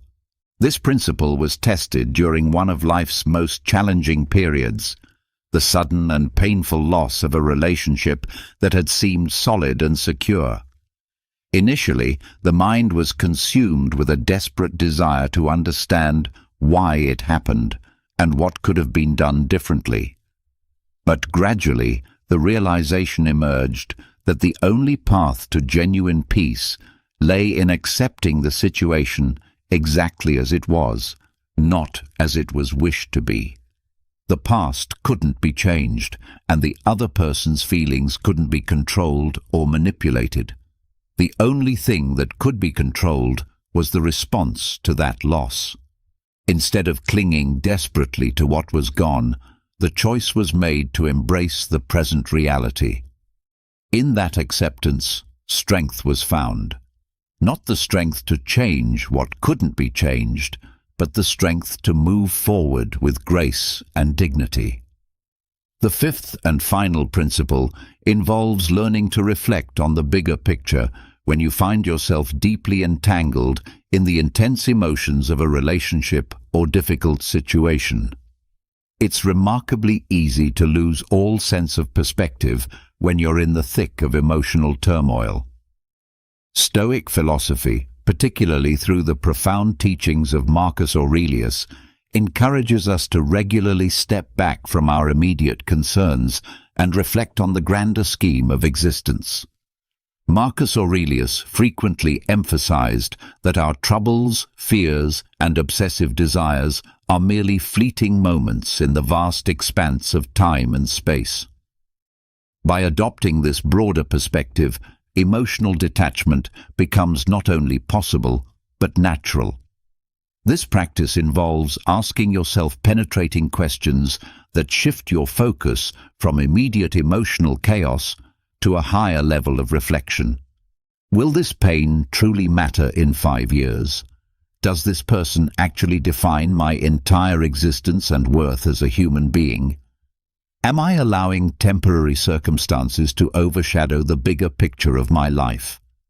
Shifting your focus from immediate emotional turmoil to this expanded view helps you realize that much of your distress is tied to temporary circumstances that will inevitably change and pass. Stoicism consistently reminds us that no single person or event should wield such overwhelming power over our emotional well-being and sense of self. When you become overly attached to someone, it's easy to unconsciously make them the center of your entire universe. Your happiness, self-worth, and sense of purpose can become so entangled with their presence or absence in your life that you lose touch with your own independent identity and value. But stepping back to see the bigger picture reminds you that life is constantly changing, and relationships, however intense and meaningful they may be, are just one part of your much larger journey as a human being. You are a complete, whole individual with your own unique path, experiences, dreams, and potential for growth. No other person, regardless of how much you love them or how much they mean to you, should have the power to make you forget this fundamental truth about yourself. In the intense heat of a breakup or emotional conflict, it can be extraordinarily challenging to grasp this perspective. When you're in the middle of heartbreak, it can feel like your entire world is collapsing, as if the future has lost all its brightness and possibility. But reflecting on the larger scope of your life helps you understand that you've survived emotional storms before. Life moved forward, wounds healed, and you emerged stronger and wiser from those experiences. Think back to previous relationships, heartbreaks, or moments when you genuinely believed your world was falling apart. Those wounds that once felt permanent and devastating have healed. You not only survived those experiences, but learned valuable lessons about yourself, about love, about resilience, and about what you truly need and want in your relationships. This is the natural rhythm of human experience. We face challenges, we grow from them, and we become more capable of handling future difficulties with grace and wisdom. Consider the story of someone who went through a painful breakup that initially felt like the complete end of their world. For weeks, they fixated obsessively on the past, feeling as though the future had lost all its color and possibility. But gradually, as they allowed themselves to reflect on the bigger picture, they began to see the relationship not as the defining moment of their entire existence, but as one important chapter in a much larger, ongoing story. By zooming out from the immediate pain, they could see the relationship as part of their journey of learning about love, compatibility, personal boundaries, and what they truly needed in a partnership. This broader perspective allowed them to begin the process of emotional detachment, not because they stopped caring about their former partner, but because they understood that clinging too tightly to any single relationship or experience only creates unnecessary suffering. The Stoics, particularly Marcus Aurelius, consistently emphasized the impermanence of all things, relationships, emotions, situations, and even life itself. Everything in existence is in a constant state of flux and change. What truly matters is not whether we can prevent change from occurring, we can't, but how we choose to respond to these inevitable transformations. By reflecting on the bigger picture, you cultivate a profound sense of inner peace that comes from knowing life will continue to flow forward, regardless of your temporary attachments and concerns.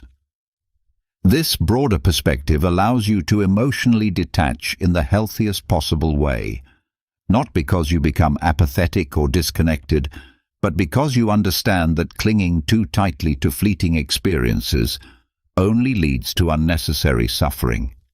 Emotional detachment, when practiced with wisdom and compassion, is not about developing apathy or closing yourself off from the beautiful complexity of human relationships. It's not about building impenetrable walls around your heart or numbing yourself to life's profound joys and sorrows.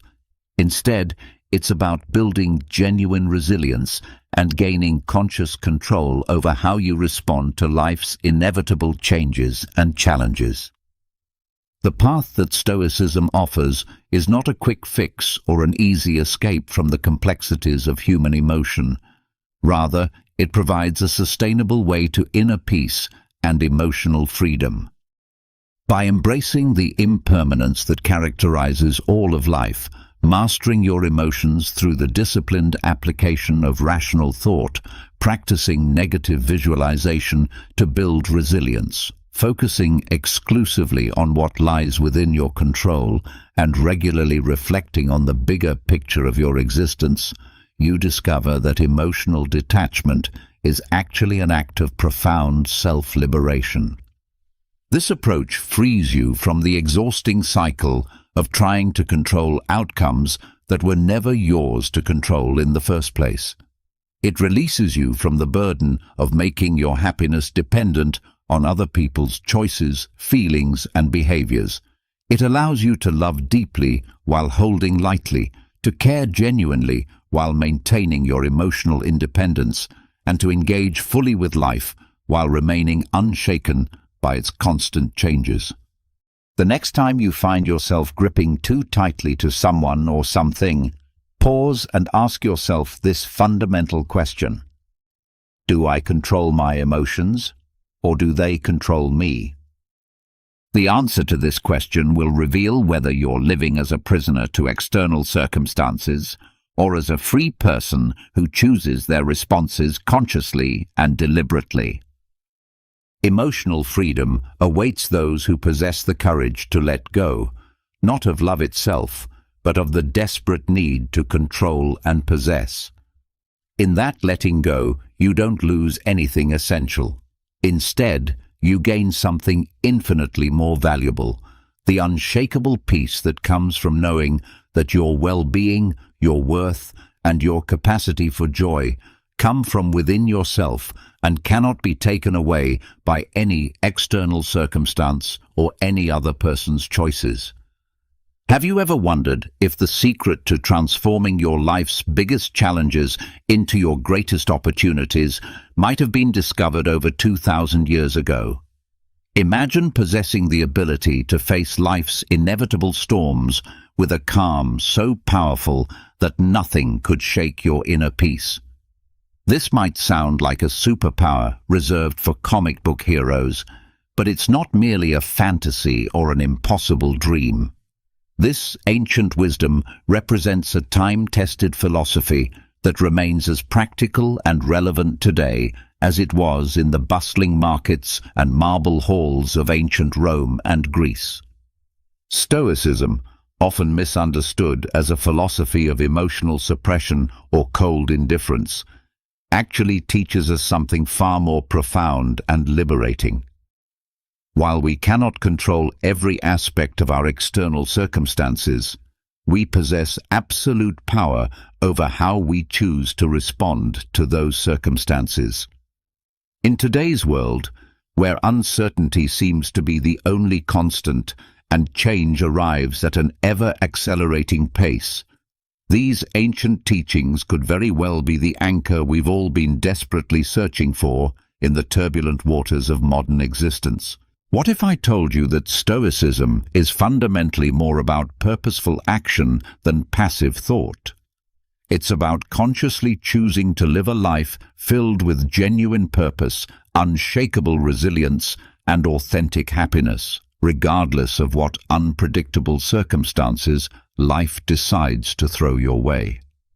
This philosophy isn't about suppressing your emotions or pretending they don't exist, but rather about understanding them deeply, managing them wisely, and channeling them constructively to lead a more fulfilling and meaningful existence. Whether you're currently dealing with overwhelming stress, facing significant adversity, or simply looking to discover more joy and meaning in your everyday experiences, the principles of Stoicism offer practical tools that can fundamentally transform not just the way you think about life's challenges, but the way you actually live through them. These aren't abstract philosophical concepts meant for academic debate, but concrete practices that can be immediately applied to create positive change in your daily experience.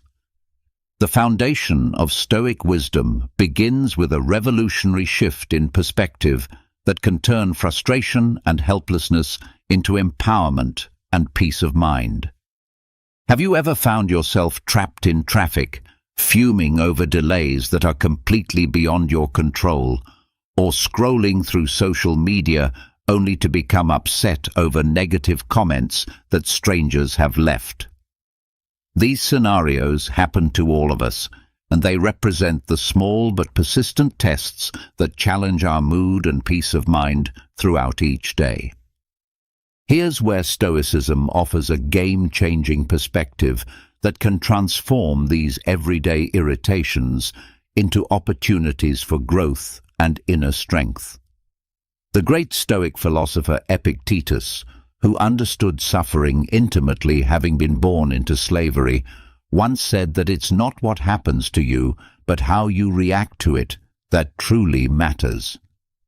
This simple statement contains profound wisdom that can revolutionize how we approach every challenge in our lives. Think about this concept for a moment. Traffic jams, bad weather, negative comments from others. These are all completely outside our sphere of control. We cannot change them no matter how much energy we expend wishing they were different. However, what we can absolutely change is how we choose to react to these external circumstances. This realization isn't just ancient wisdom, it's supported by modern psychology as well. Carl Jung, a giant in the field of psychological understanding, famously stated, "I am not what happened to me, I am what I choose to become." This aligns perfectly with Stoic practice. It's about recognizing that our only real power lies in our ability to choose our responses, thoughts, and actions. Let's make this practical with a concrete example. Say you're stuck in that infamous traffic jam, running late for an important meeting that could impact your career. You have two fundamental choices in how to respond. You can spend that time consumed by anger, honking your horn aggressively and allowing stress to flood your system. Responses that won't make the cars ahead of you move any faster and will only damage your own well-being. Alternatively, you can take a deep breath, accept the situation as it is, and perhaps use that unexpected time to listen to an educational podcast, an inspiring audiobook, or simply enjoy some music that lifts your spirits. The external traffic situation hasn't changed at all, but your internal response has transformed completely, and with that shift, your stress levels decrease and your day takes on a much brighter outlook. This Stoic principle of focusing exclusively on what you can control extends far beyond just dealing with traffic delays or weather conditions. It applies fundamentally to our personal goals, our reactions to other people's behavior, and our entire approach to obstacles and challenges in life. As Marcus Aurelius, the philosopher-emperor who ruled Rome while simultaneously mastering his inner world, reminds us, "You have power over your mind, not outside events. Realize this, and you will find strength." This isn't just inspiring rhetoric, it's a practical tool for daily living. The next time you find yourself becoming worked up over something that lies outside your control, remember these wise words from our Stoic mentors. Ask yourself this simple but powerful question: is this within my control? If the answer is no, practice the art of letting it go. Instead, focus your precious mental energy on your reaction, your mindset, and your actions, the things you can actually influence. This simple shift in focus can have a profound impact on your stress levels and overall happiness. It's not always easy to implement, especially when we've spent years reacting automatically to external circumstances. but it's absolutely worth practicing every single day. Building on this foundation of focusing on what we can control, Stoicism teaches us an even more transformative concept: the art of embracing obstacles as opportunities for growth and learning. This might sound counterintuitive at first, since most of us have been programmed by society to view obstacles as nothing more than barriers to our success and happiness. However, Stoic philosophers like Marcus Aurelius, Seneca, and Epictetus completely flip this conventional narrative on its head. They teach us that when life throws unexpected curveballs our way, instead of asking, "Why is this happening to me?" we should ask, "What can I learn from this experience?" This shift in questioning represents a fundamental change in how we relate to life's challenges. Marcus Aurelius, writing in his personal journal that would later become the treasured Meditations, penned these powerful words: "The impediment to action advances action. What stands in the way becomes the way." What he means is that every obstacle, no matter how daunting or unwelcome, not only tests our resilience, but also teaches us valuable lessons that contribute to our growth as human beings. This perspective isn't limited to ancient philosophy. It's echoed by modern psychological understanding as well. The famous psychologist Carl Jung observed that what you resist persists. By fighting against obstacles and treating them as enemies, we actually give them more power over our emotional state and our lives. But by accepting them and actively seeking to learn from them, we can not only overcome them, but transform them into stepping stones toward becoming stronger, wiser, and more resilient individuals. Let's make this practical with real-world examples. Imagine you're facing a series of rejections from job applications, a situation that can easily spiral into self-pity and crushing self-doubt. But what if you chose to view each rejection as valuable feedback rather than personal failure? Perhaps there's a specific skill you need to develop, or maybe you need to adjust your job search strategy. Each no becomes information that guides you toward a better approach, turning a series of rejections into a path for professional development and self-improvement. Another example might be personal conflicts in relationships. These situations are invariably uncomfortable and stressful, but they also offer invaluable opportunities to practice patience, develop empathy, and refine our communication skills. Every disagreement becomes a chance to understand different perspectives and to enhance our ability to resolve conflicts constructively. The discomfort doesn't disappear, but it gains meaning and purpose when viewed through this lens. The essence of embracing obstacles as opportunities lies in consistently asking ourselves, what can this situation teach me? Instead of being passive victims of circumstance, we become active learners and creative problem solvers. This doesn't magically make facing obstacles easy or painless, but it does mean that we approach them with a mindset geared toward growth and discovery rather than mere survival. Epictetus captured this beautifully when he said, "It's not what happens to you, but how you react to it that matters."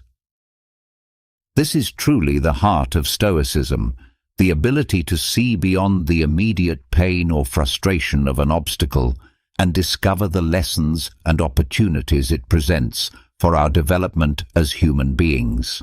Closely connected to this concept of transforming obstacles into opportunities is the profound practice of living fully in the present moment. We hear about this constantly in our modern world. Live in the now. Be present. Practice mindfulness. But what does this really mean in practical terms, and why is it so fundamentally important for our well-being and growth?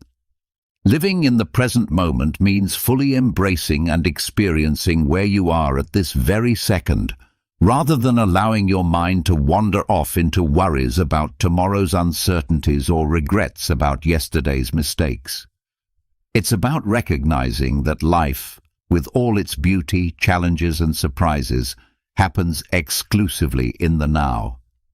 This isn't a new concept invented by modern self-help gurus. It has been a cornerstone of Stoic philosophy for over 2 millennia, echoed by great minds like Marcus Aurelius, Seneca, and Epictetus. Marcus Aurelius understood this principle deeply when he wrote, "Do not dwell in the past, do not dream of the future, concentrate the mind on the present moment."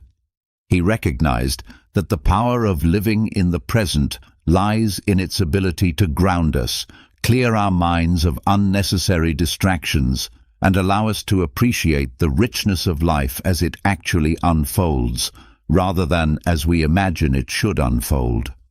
But why is staying present so challenging for most of us?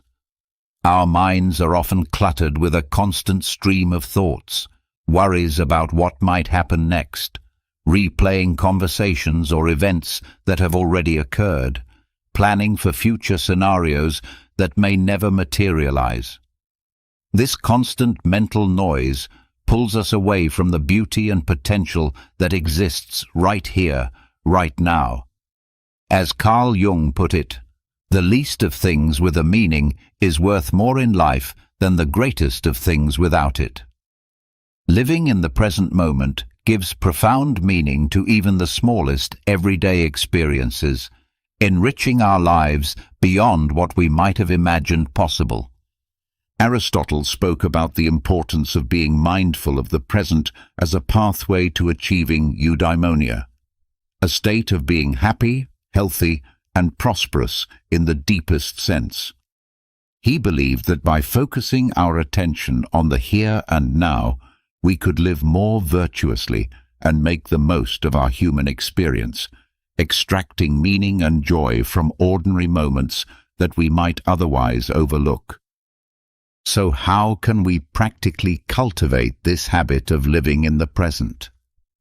It begins with mindfulness, the art of paying deliberate attention to the present moment without judgment or the compulsive need to change what we're experiencing. When you eat your next meal, try to savor each bite instead of mindlessly consuming food while multitasking. When you walk, notice the feeling of the ground under your feet, the air on your skin, the sounds around you.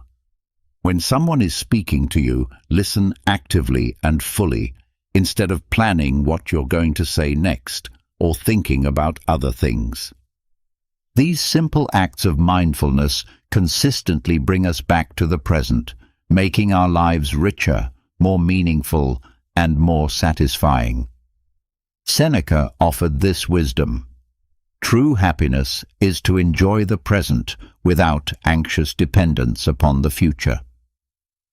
He understood that anxiety about what's to come or what has been only serves to diminish our happiness and peace in the current moment. Living in the present doesn't mean ignoring the future or forgetting the past entirely.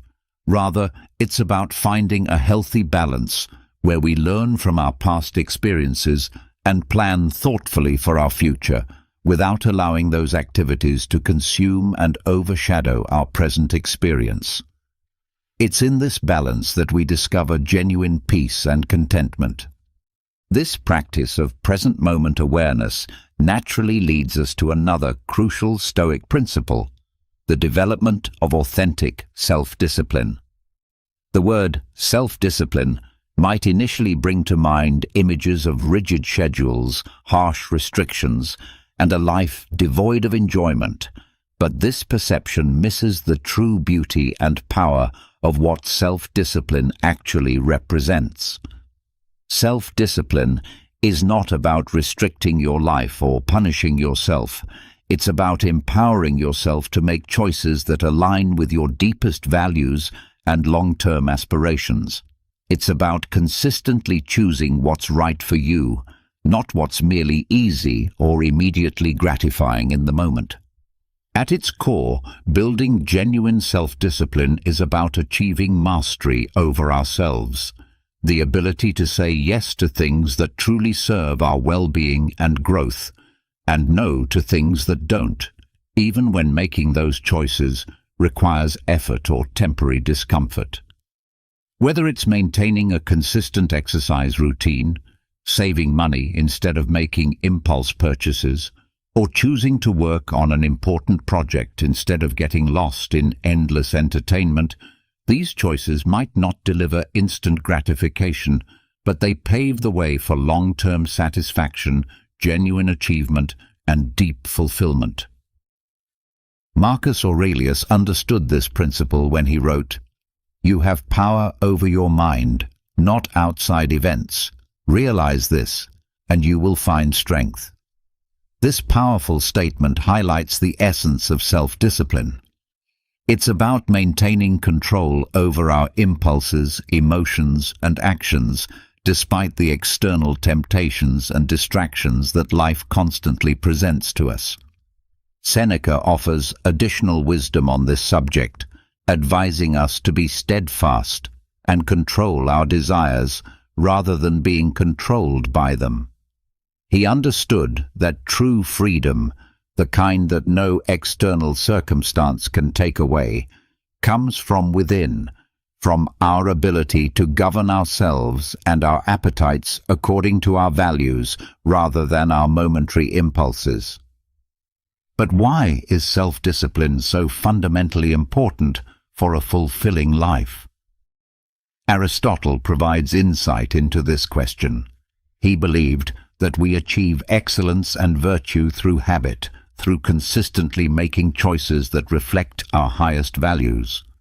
By practicing self-discipline, we cultivate habits that lead us toward becoming our best selves. It's not about occasional bursts of willpower when we feel motivated. It's about consistently making choices that reflect our values and goals, even when we don't feel like it. Building self-discipline also connects with modern psychological understanding. Carl Jung emphasized the importance of integrating all aspects of our personality to live fully and authentically. This integration requires self-discipline because we must learn to navigate the competing desires and impulses within our psyche, choosing paths that contribute to our overall well-being and growth, rather than just satisfying immediate urges. So how can we build self-discipline in our daily lives? Start small and be patient with yourself. Pick one area where you want to improve, whether it's your diet, exercise routine, spending habits, or work productivity. Set clear, achievable goals and focus on progress rather than perfection. Remember that every time you make a choice that aligns with your values and long-term goals, you're strengthening the muscle of self-discipline. Epictetus reminds us that no great thing is created suddenly. Self-discipline is built through small, consistent actions repeated over time. It's about making progress, not achieving perfection overnight. Every day presents new opportunities to practice self-discipline, to choose actions that move us closer to who we want to become. As we develop greater self-discipline and present-moment awareness, we naturally become better equipped to handle one of life's greatest challenges, developing emotional resilience. When life throws its inevitable curveballs, we all experience a whirlwind of emotions. Feeling angry, sad, frustrated, or overwhelmed is a completely natural part of being human. But here's what makes all the difference. It's not just about the emotions we feel, but about how we choose to handle them. This is where the transformative power of emotional resilience comes into play. Emotional resilience is like a superpower that allows us to navigate through life's storms with grace and emerge stronger on the other side. It's about acknowledging our emotions without judgment, understanding them with compassion, and then taking positive steps to move forward rather than being swept away by the intensity of our feelings. The Stoics had profound insights about emotional resilience. Marcus Aurelius reminds us, "You have power over your mind, not outside events. Realize this, and you will find strength." This insight touches the very essence of emotional resilience, recognizing that while we might not have control over what happens to us, we absolutely have control over how we choose to respond. Our emotions don't have to control our actions or determine our outcomes. Seneca offered wisdom about facing adversity without losing our inner composure. He taught that life's hardships are actually tests of our character and resilience, opportunities to discover our inner strength and grow in wisdom. By facing our feelings with understanding and patience, rather than resistance or avoidance, we can develop into wiser and more robust individuals. But how do we practically develop this emotional resilience? It starts with cultivating self-awareness. Becoming mindful of our emotions and reactions helps us understand ourselves at a deeper level. It's important to give yourself permission to feel whatever emotions arise. Acknowledging your emotions without harsh judgment is the first step toward healthy emotional processing. Instead of reacting impulsively when strong emotions arise, we can learn to pause and choose responses that align with our values and long-term well-being. This doesn't mean suppressing emotions or pretending they don't exist. Rather, it means creating space between feeling an emotion and acting on it. Aristotle spoke about the golden mean, finding balance between excess and deficiency. This concept applies beautifully to emotional resilience. It's about finding a balanced response to our emotions, not suppressing them entirely, but also not letting them completely overpower our judgment and actions. Carl Jung emphasized the importance of integrating all aspects of our psyche to achieve psychological wholeness. Part of this process involves honestly confronting our emotions, understanding their messages, and learning from them. This integration is at the heart of developing genuine emotional resilience. When you find yourself in the grip of strong emotions, try this approach. First, give yourself permission to feel what you're feeling without immediately judging it as good or bad. Then, take a step back and try to understand what triggered these emotions. This reflection can provide valuable insights into your emotional patterns and help you respond more skillfully in the future. This journey of developing emotional resilience connects deeply with one of Stoicism's most profound practices, memento mori, which means, remember you will die. Before you dismiss this as morbid or depressing, understand that the Stoics used this concept not to create fear, but to inspire a deeper appreciation for every moment and to motivate more intentional living.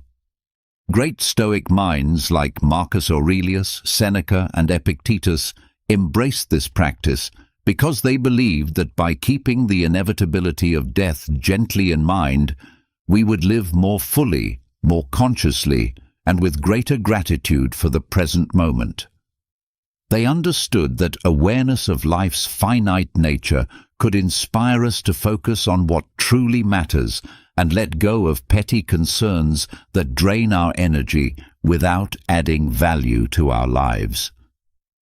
Marcus Aurelius often reflected on the transience of life in his meditations, encouraging us to live in a way that's true to our deepest values and to make the most of the time we're given. He wrote, "You could leave life right now. Let that determine what you do and say and think."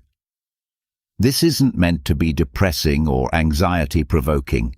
It's a powerful call to action, a reminder to focus on what genuinely matters, to release trivial concerns, and to live with authentic purpose and integrity.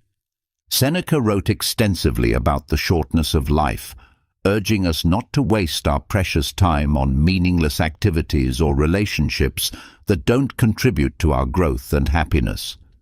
He believed that being mindful of death encourages us to live more wisely, to cherish our relationships more deeply, and to appreciate our experiences more fully.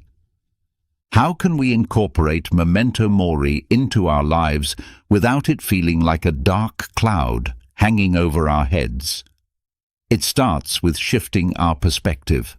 Instead of seeing awareness of mortality as something fearful, we can view it as a powerful motivator to live our lives to the fullest. It's about embracing the present moment instead of postponing our dreams, our expressions of love, or our pursuit of meaningful goals for some undefined future that isn't guaranteed to any of us. Think about the things you've been putting off, perhaps pursuing a passion project, reconnecting with old friends, expressing gratitude to people who have impacted your life, or simply taking time to appreciate the small joys that surround you every day. Memento mori reminds us not to take our time for granted. It encourages us to live more authentically, to say what we mean, to love openly and without reservation, and to be fully present in our lives. This practice also deepens our gratitude for the experiences we have. When we remember that our time is limited, we're more likely to cherish our experiences, to live more mindfully, and to express appreciation for the people and moments that enrich our lives. The awareness of impermanence, rather than making life feel meaningless, actually makes every moment more precious and significant. This heightened awareness of life's preciousness naturally cultivates one of the most transformative practices we can adopt: gratitude. It's fascinating how such a simple concept can have such a profound impact on our overall life experience. Gratitude is about shifting our focus to what we have rather than dwelling on what we're missing, what we lack, or what we wish were different about our circumstances.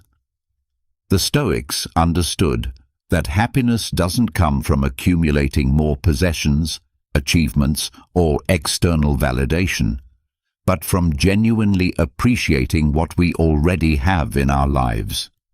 Marcus Aurelius often wrote about the importance of focusing on the present and finding joy in simple things that we might otherwise overlook. He said, "When you arise in the morning, think of what a precious privilege it is to be alive, to breathe, to think, to enjoy, to love." This is gratitude in its purest form, recognizing the fundamental value of life itself and the countless gifts it offers us each day, many of which we take for granted. Seneca taught about how our desires can lead us astray, always chasing after more and never finding true satisfaction. He suggested that by focusing on what we have and understanding that many of the best things in life are already within our grasp, we can find genuine contentment that doesn't depend on external circumstances. But how do we practice gratitude, especially when life throws significant challenges our way? It starts with making gratitude a daily habit. Each morning or evening, take a few moments to reflect on 3 specific things you're grateful for. These don't have to be major achievements or events.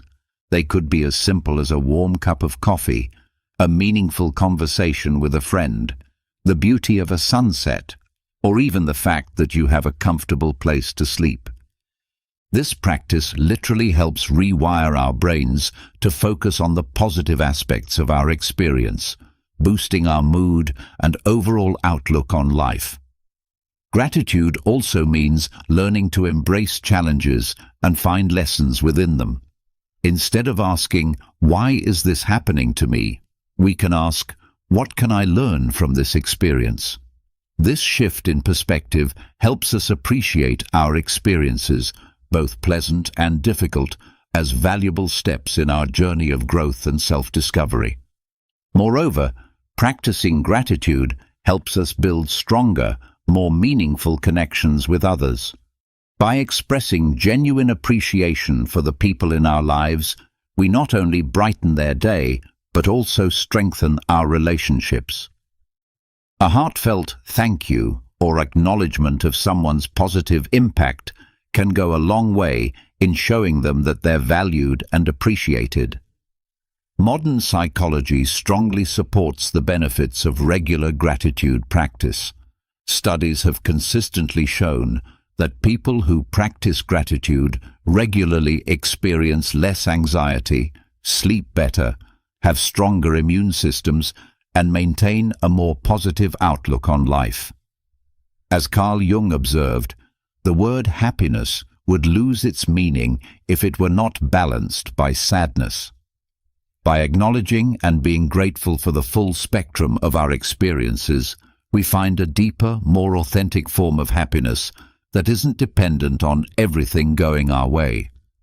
This foundation of gratitude and present moment awareness creates the perfect environment for focusing on personal excellence, not in comparison to others, but as an expression of our own values and potential. The Stoics had a profound understanding of what true excellence means. They believed that virtue and character excellence are the only genuine goods in life, and that everything we do should aim toward living a virtuous, meaningful existence. Marcus Aurelius exemplified this principle when he wrote, "Waste no more time arguing about what a good man should be. Be one." This simple yet powerful statement encapsulates the essence of personal excellence. It's about embodying the values we admire and consistently striving to live by them every single day, regardless of what others are doing or achieving. Seneca emphasized the importance of continuous self-improvement and lifelong learning.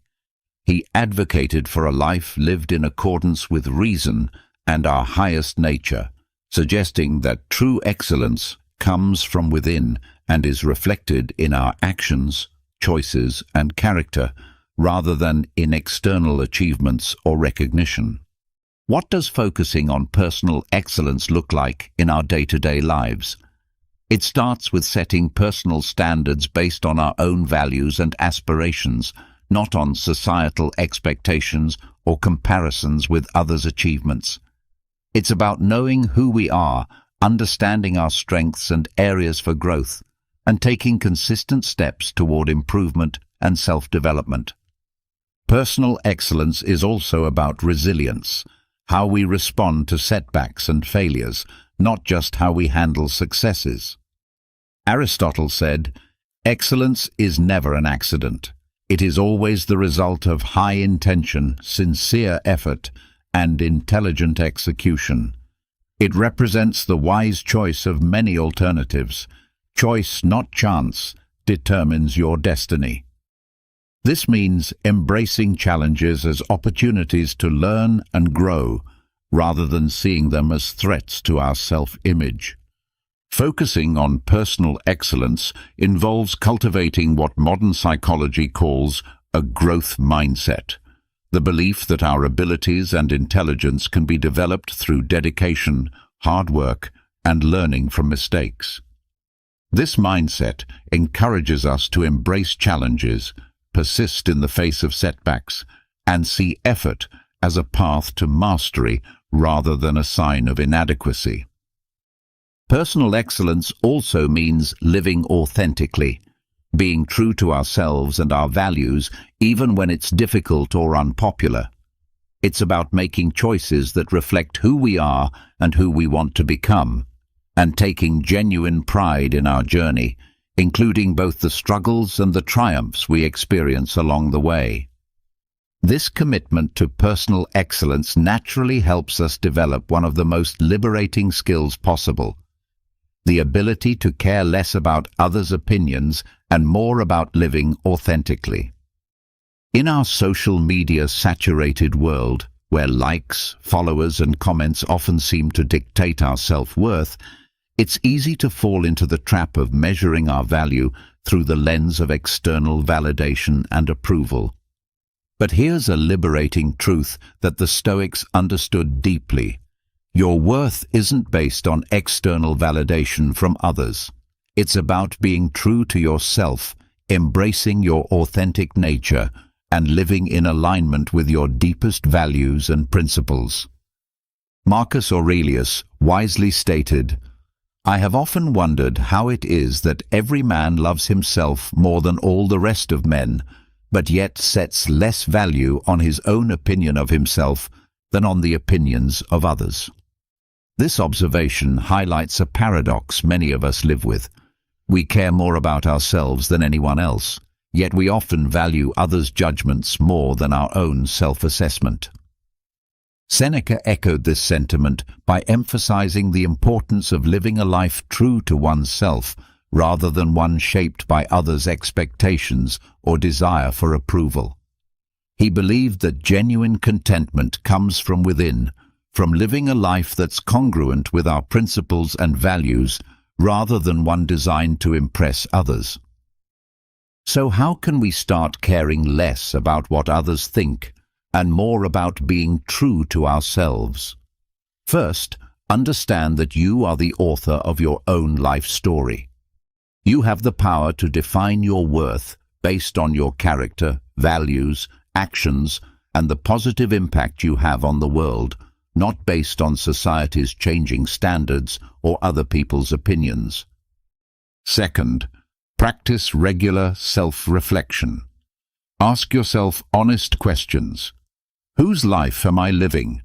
Am I making choices based on my own desires and values, or am I trying to fit into someone else's expectations?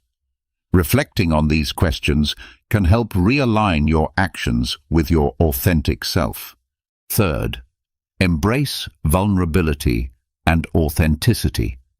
Being true to yourself means being open about your imperfections and accepting that you're a work in progress. Understand that perfection is an illusion, and it's perfectly acceptable to make mistakes and learn from them. This authenticity actually attracts the right people into your life, those who appreciate and value the real you. This journey toward authenticity and self-acceptance prepares us for one of life's greatest challenges and opportunities, learning to accept and even embrace change. The reality is that change is not just inevitable, it's absolutely vital for our growth, development, and long-term happiness. The only constant in life truly is change itself, and learning to go with the flow and embrace life's inevitable shifts makes navigating through them less frightening and more like an adventure. The Stoics had an incredibly healthy and wise perspective on change. They saw it as a natural part of the universe's rhythm, rather than something to be feared or resisted. Marcus Aurelius said, "Accept whatever comes to you woven in the pattern of your destiny, for what could more aptly fit your needs?" This profound acceptance of change as part of the fabric of life helps us understand that each change, whether we initially perceive it as positive or negative, has its place in our personal story and development. Seneca taught that becoming too attached to our current circumstances inevitably leads to disappointment, because those circumstances will certainly change. He advised us to remain flexible and to understand that change is not just an unavoidable part of life, but a necessary component of our personal development and happiness. How can we become more accepting of change? First, by acknowledging that change is simply the natural order of things. Everything around us exists in a constant state of flux. Seasons change, people come and go from our lives. Our bodies are continuously renewing themselves at the cellular level.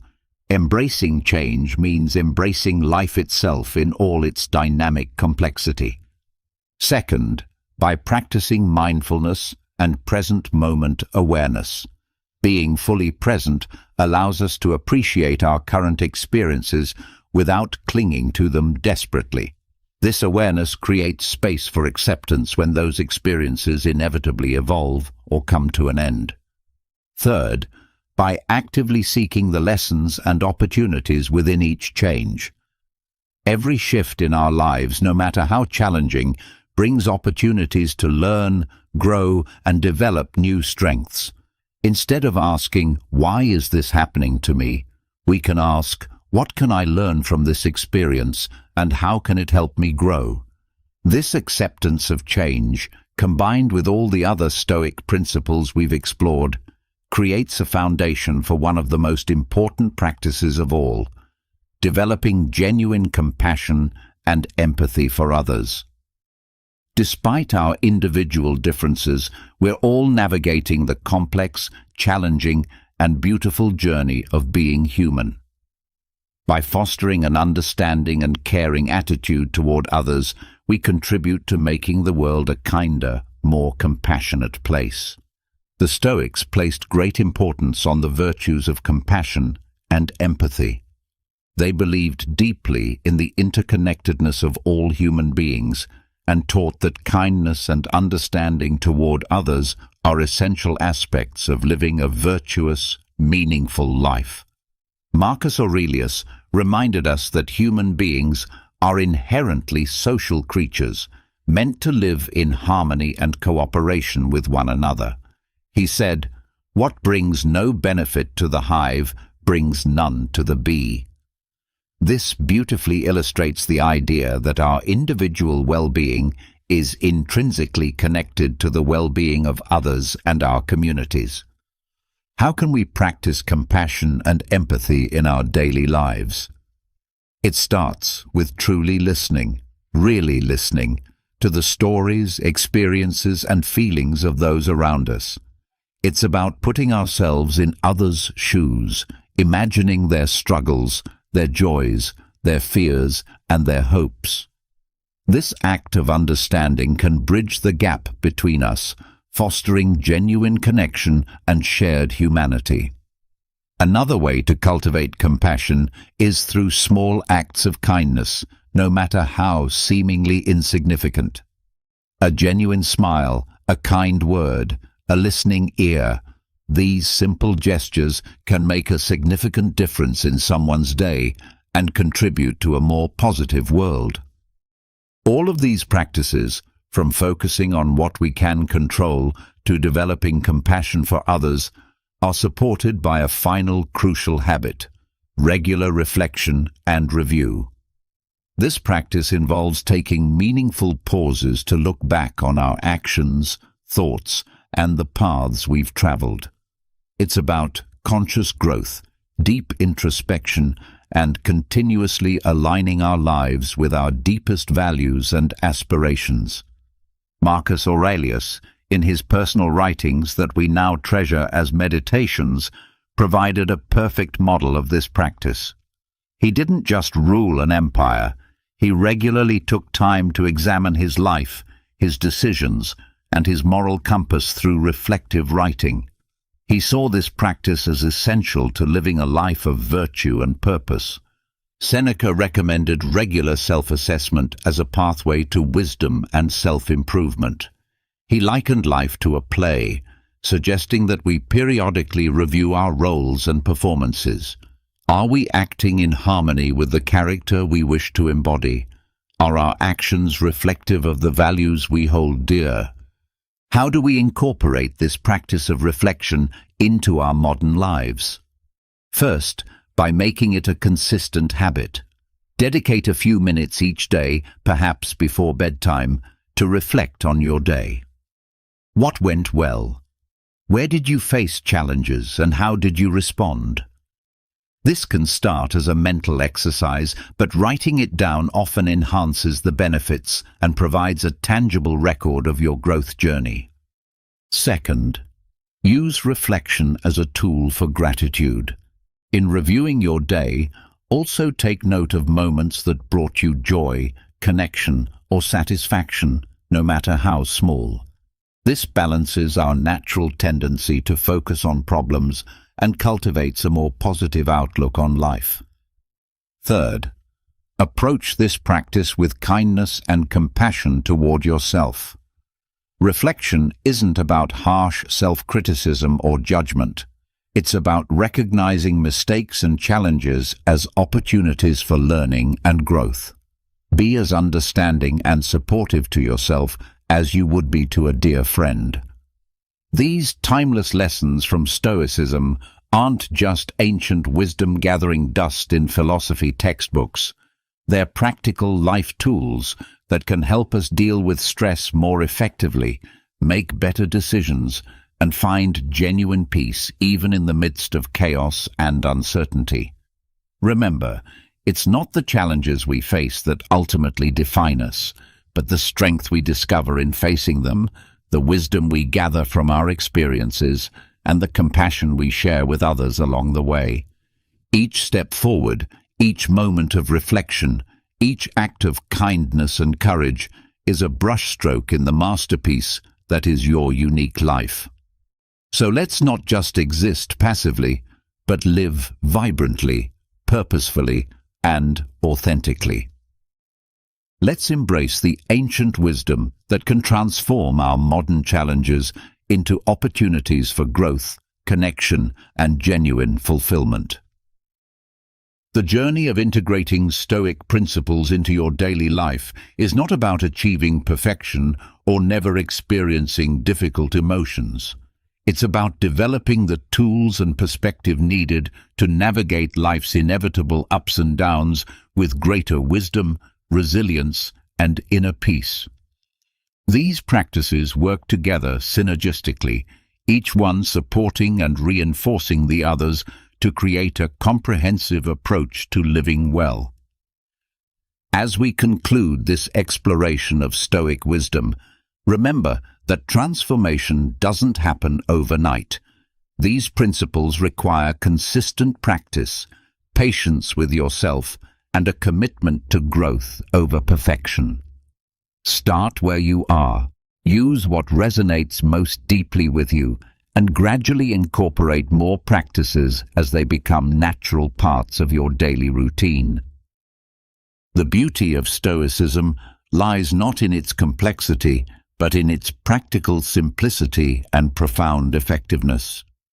By focusing on what we can control, embracing challenges as opportunities, living in the present moment, and treating ourselves and others with compassion, we create a foundation for a life of genuine meaning, purpose, and satisfaction.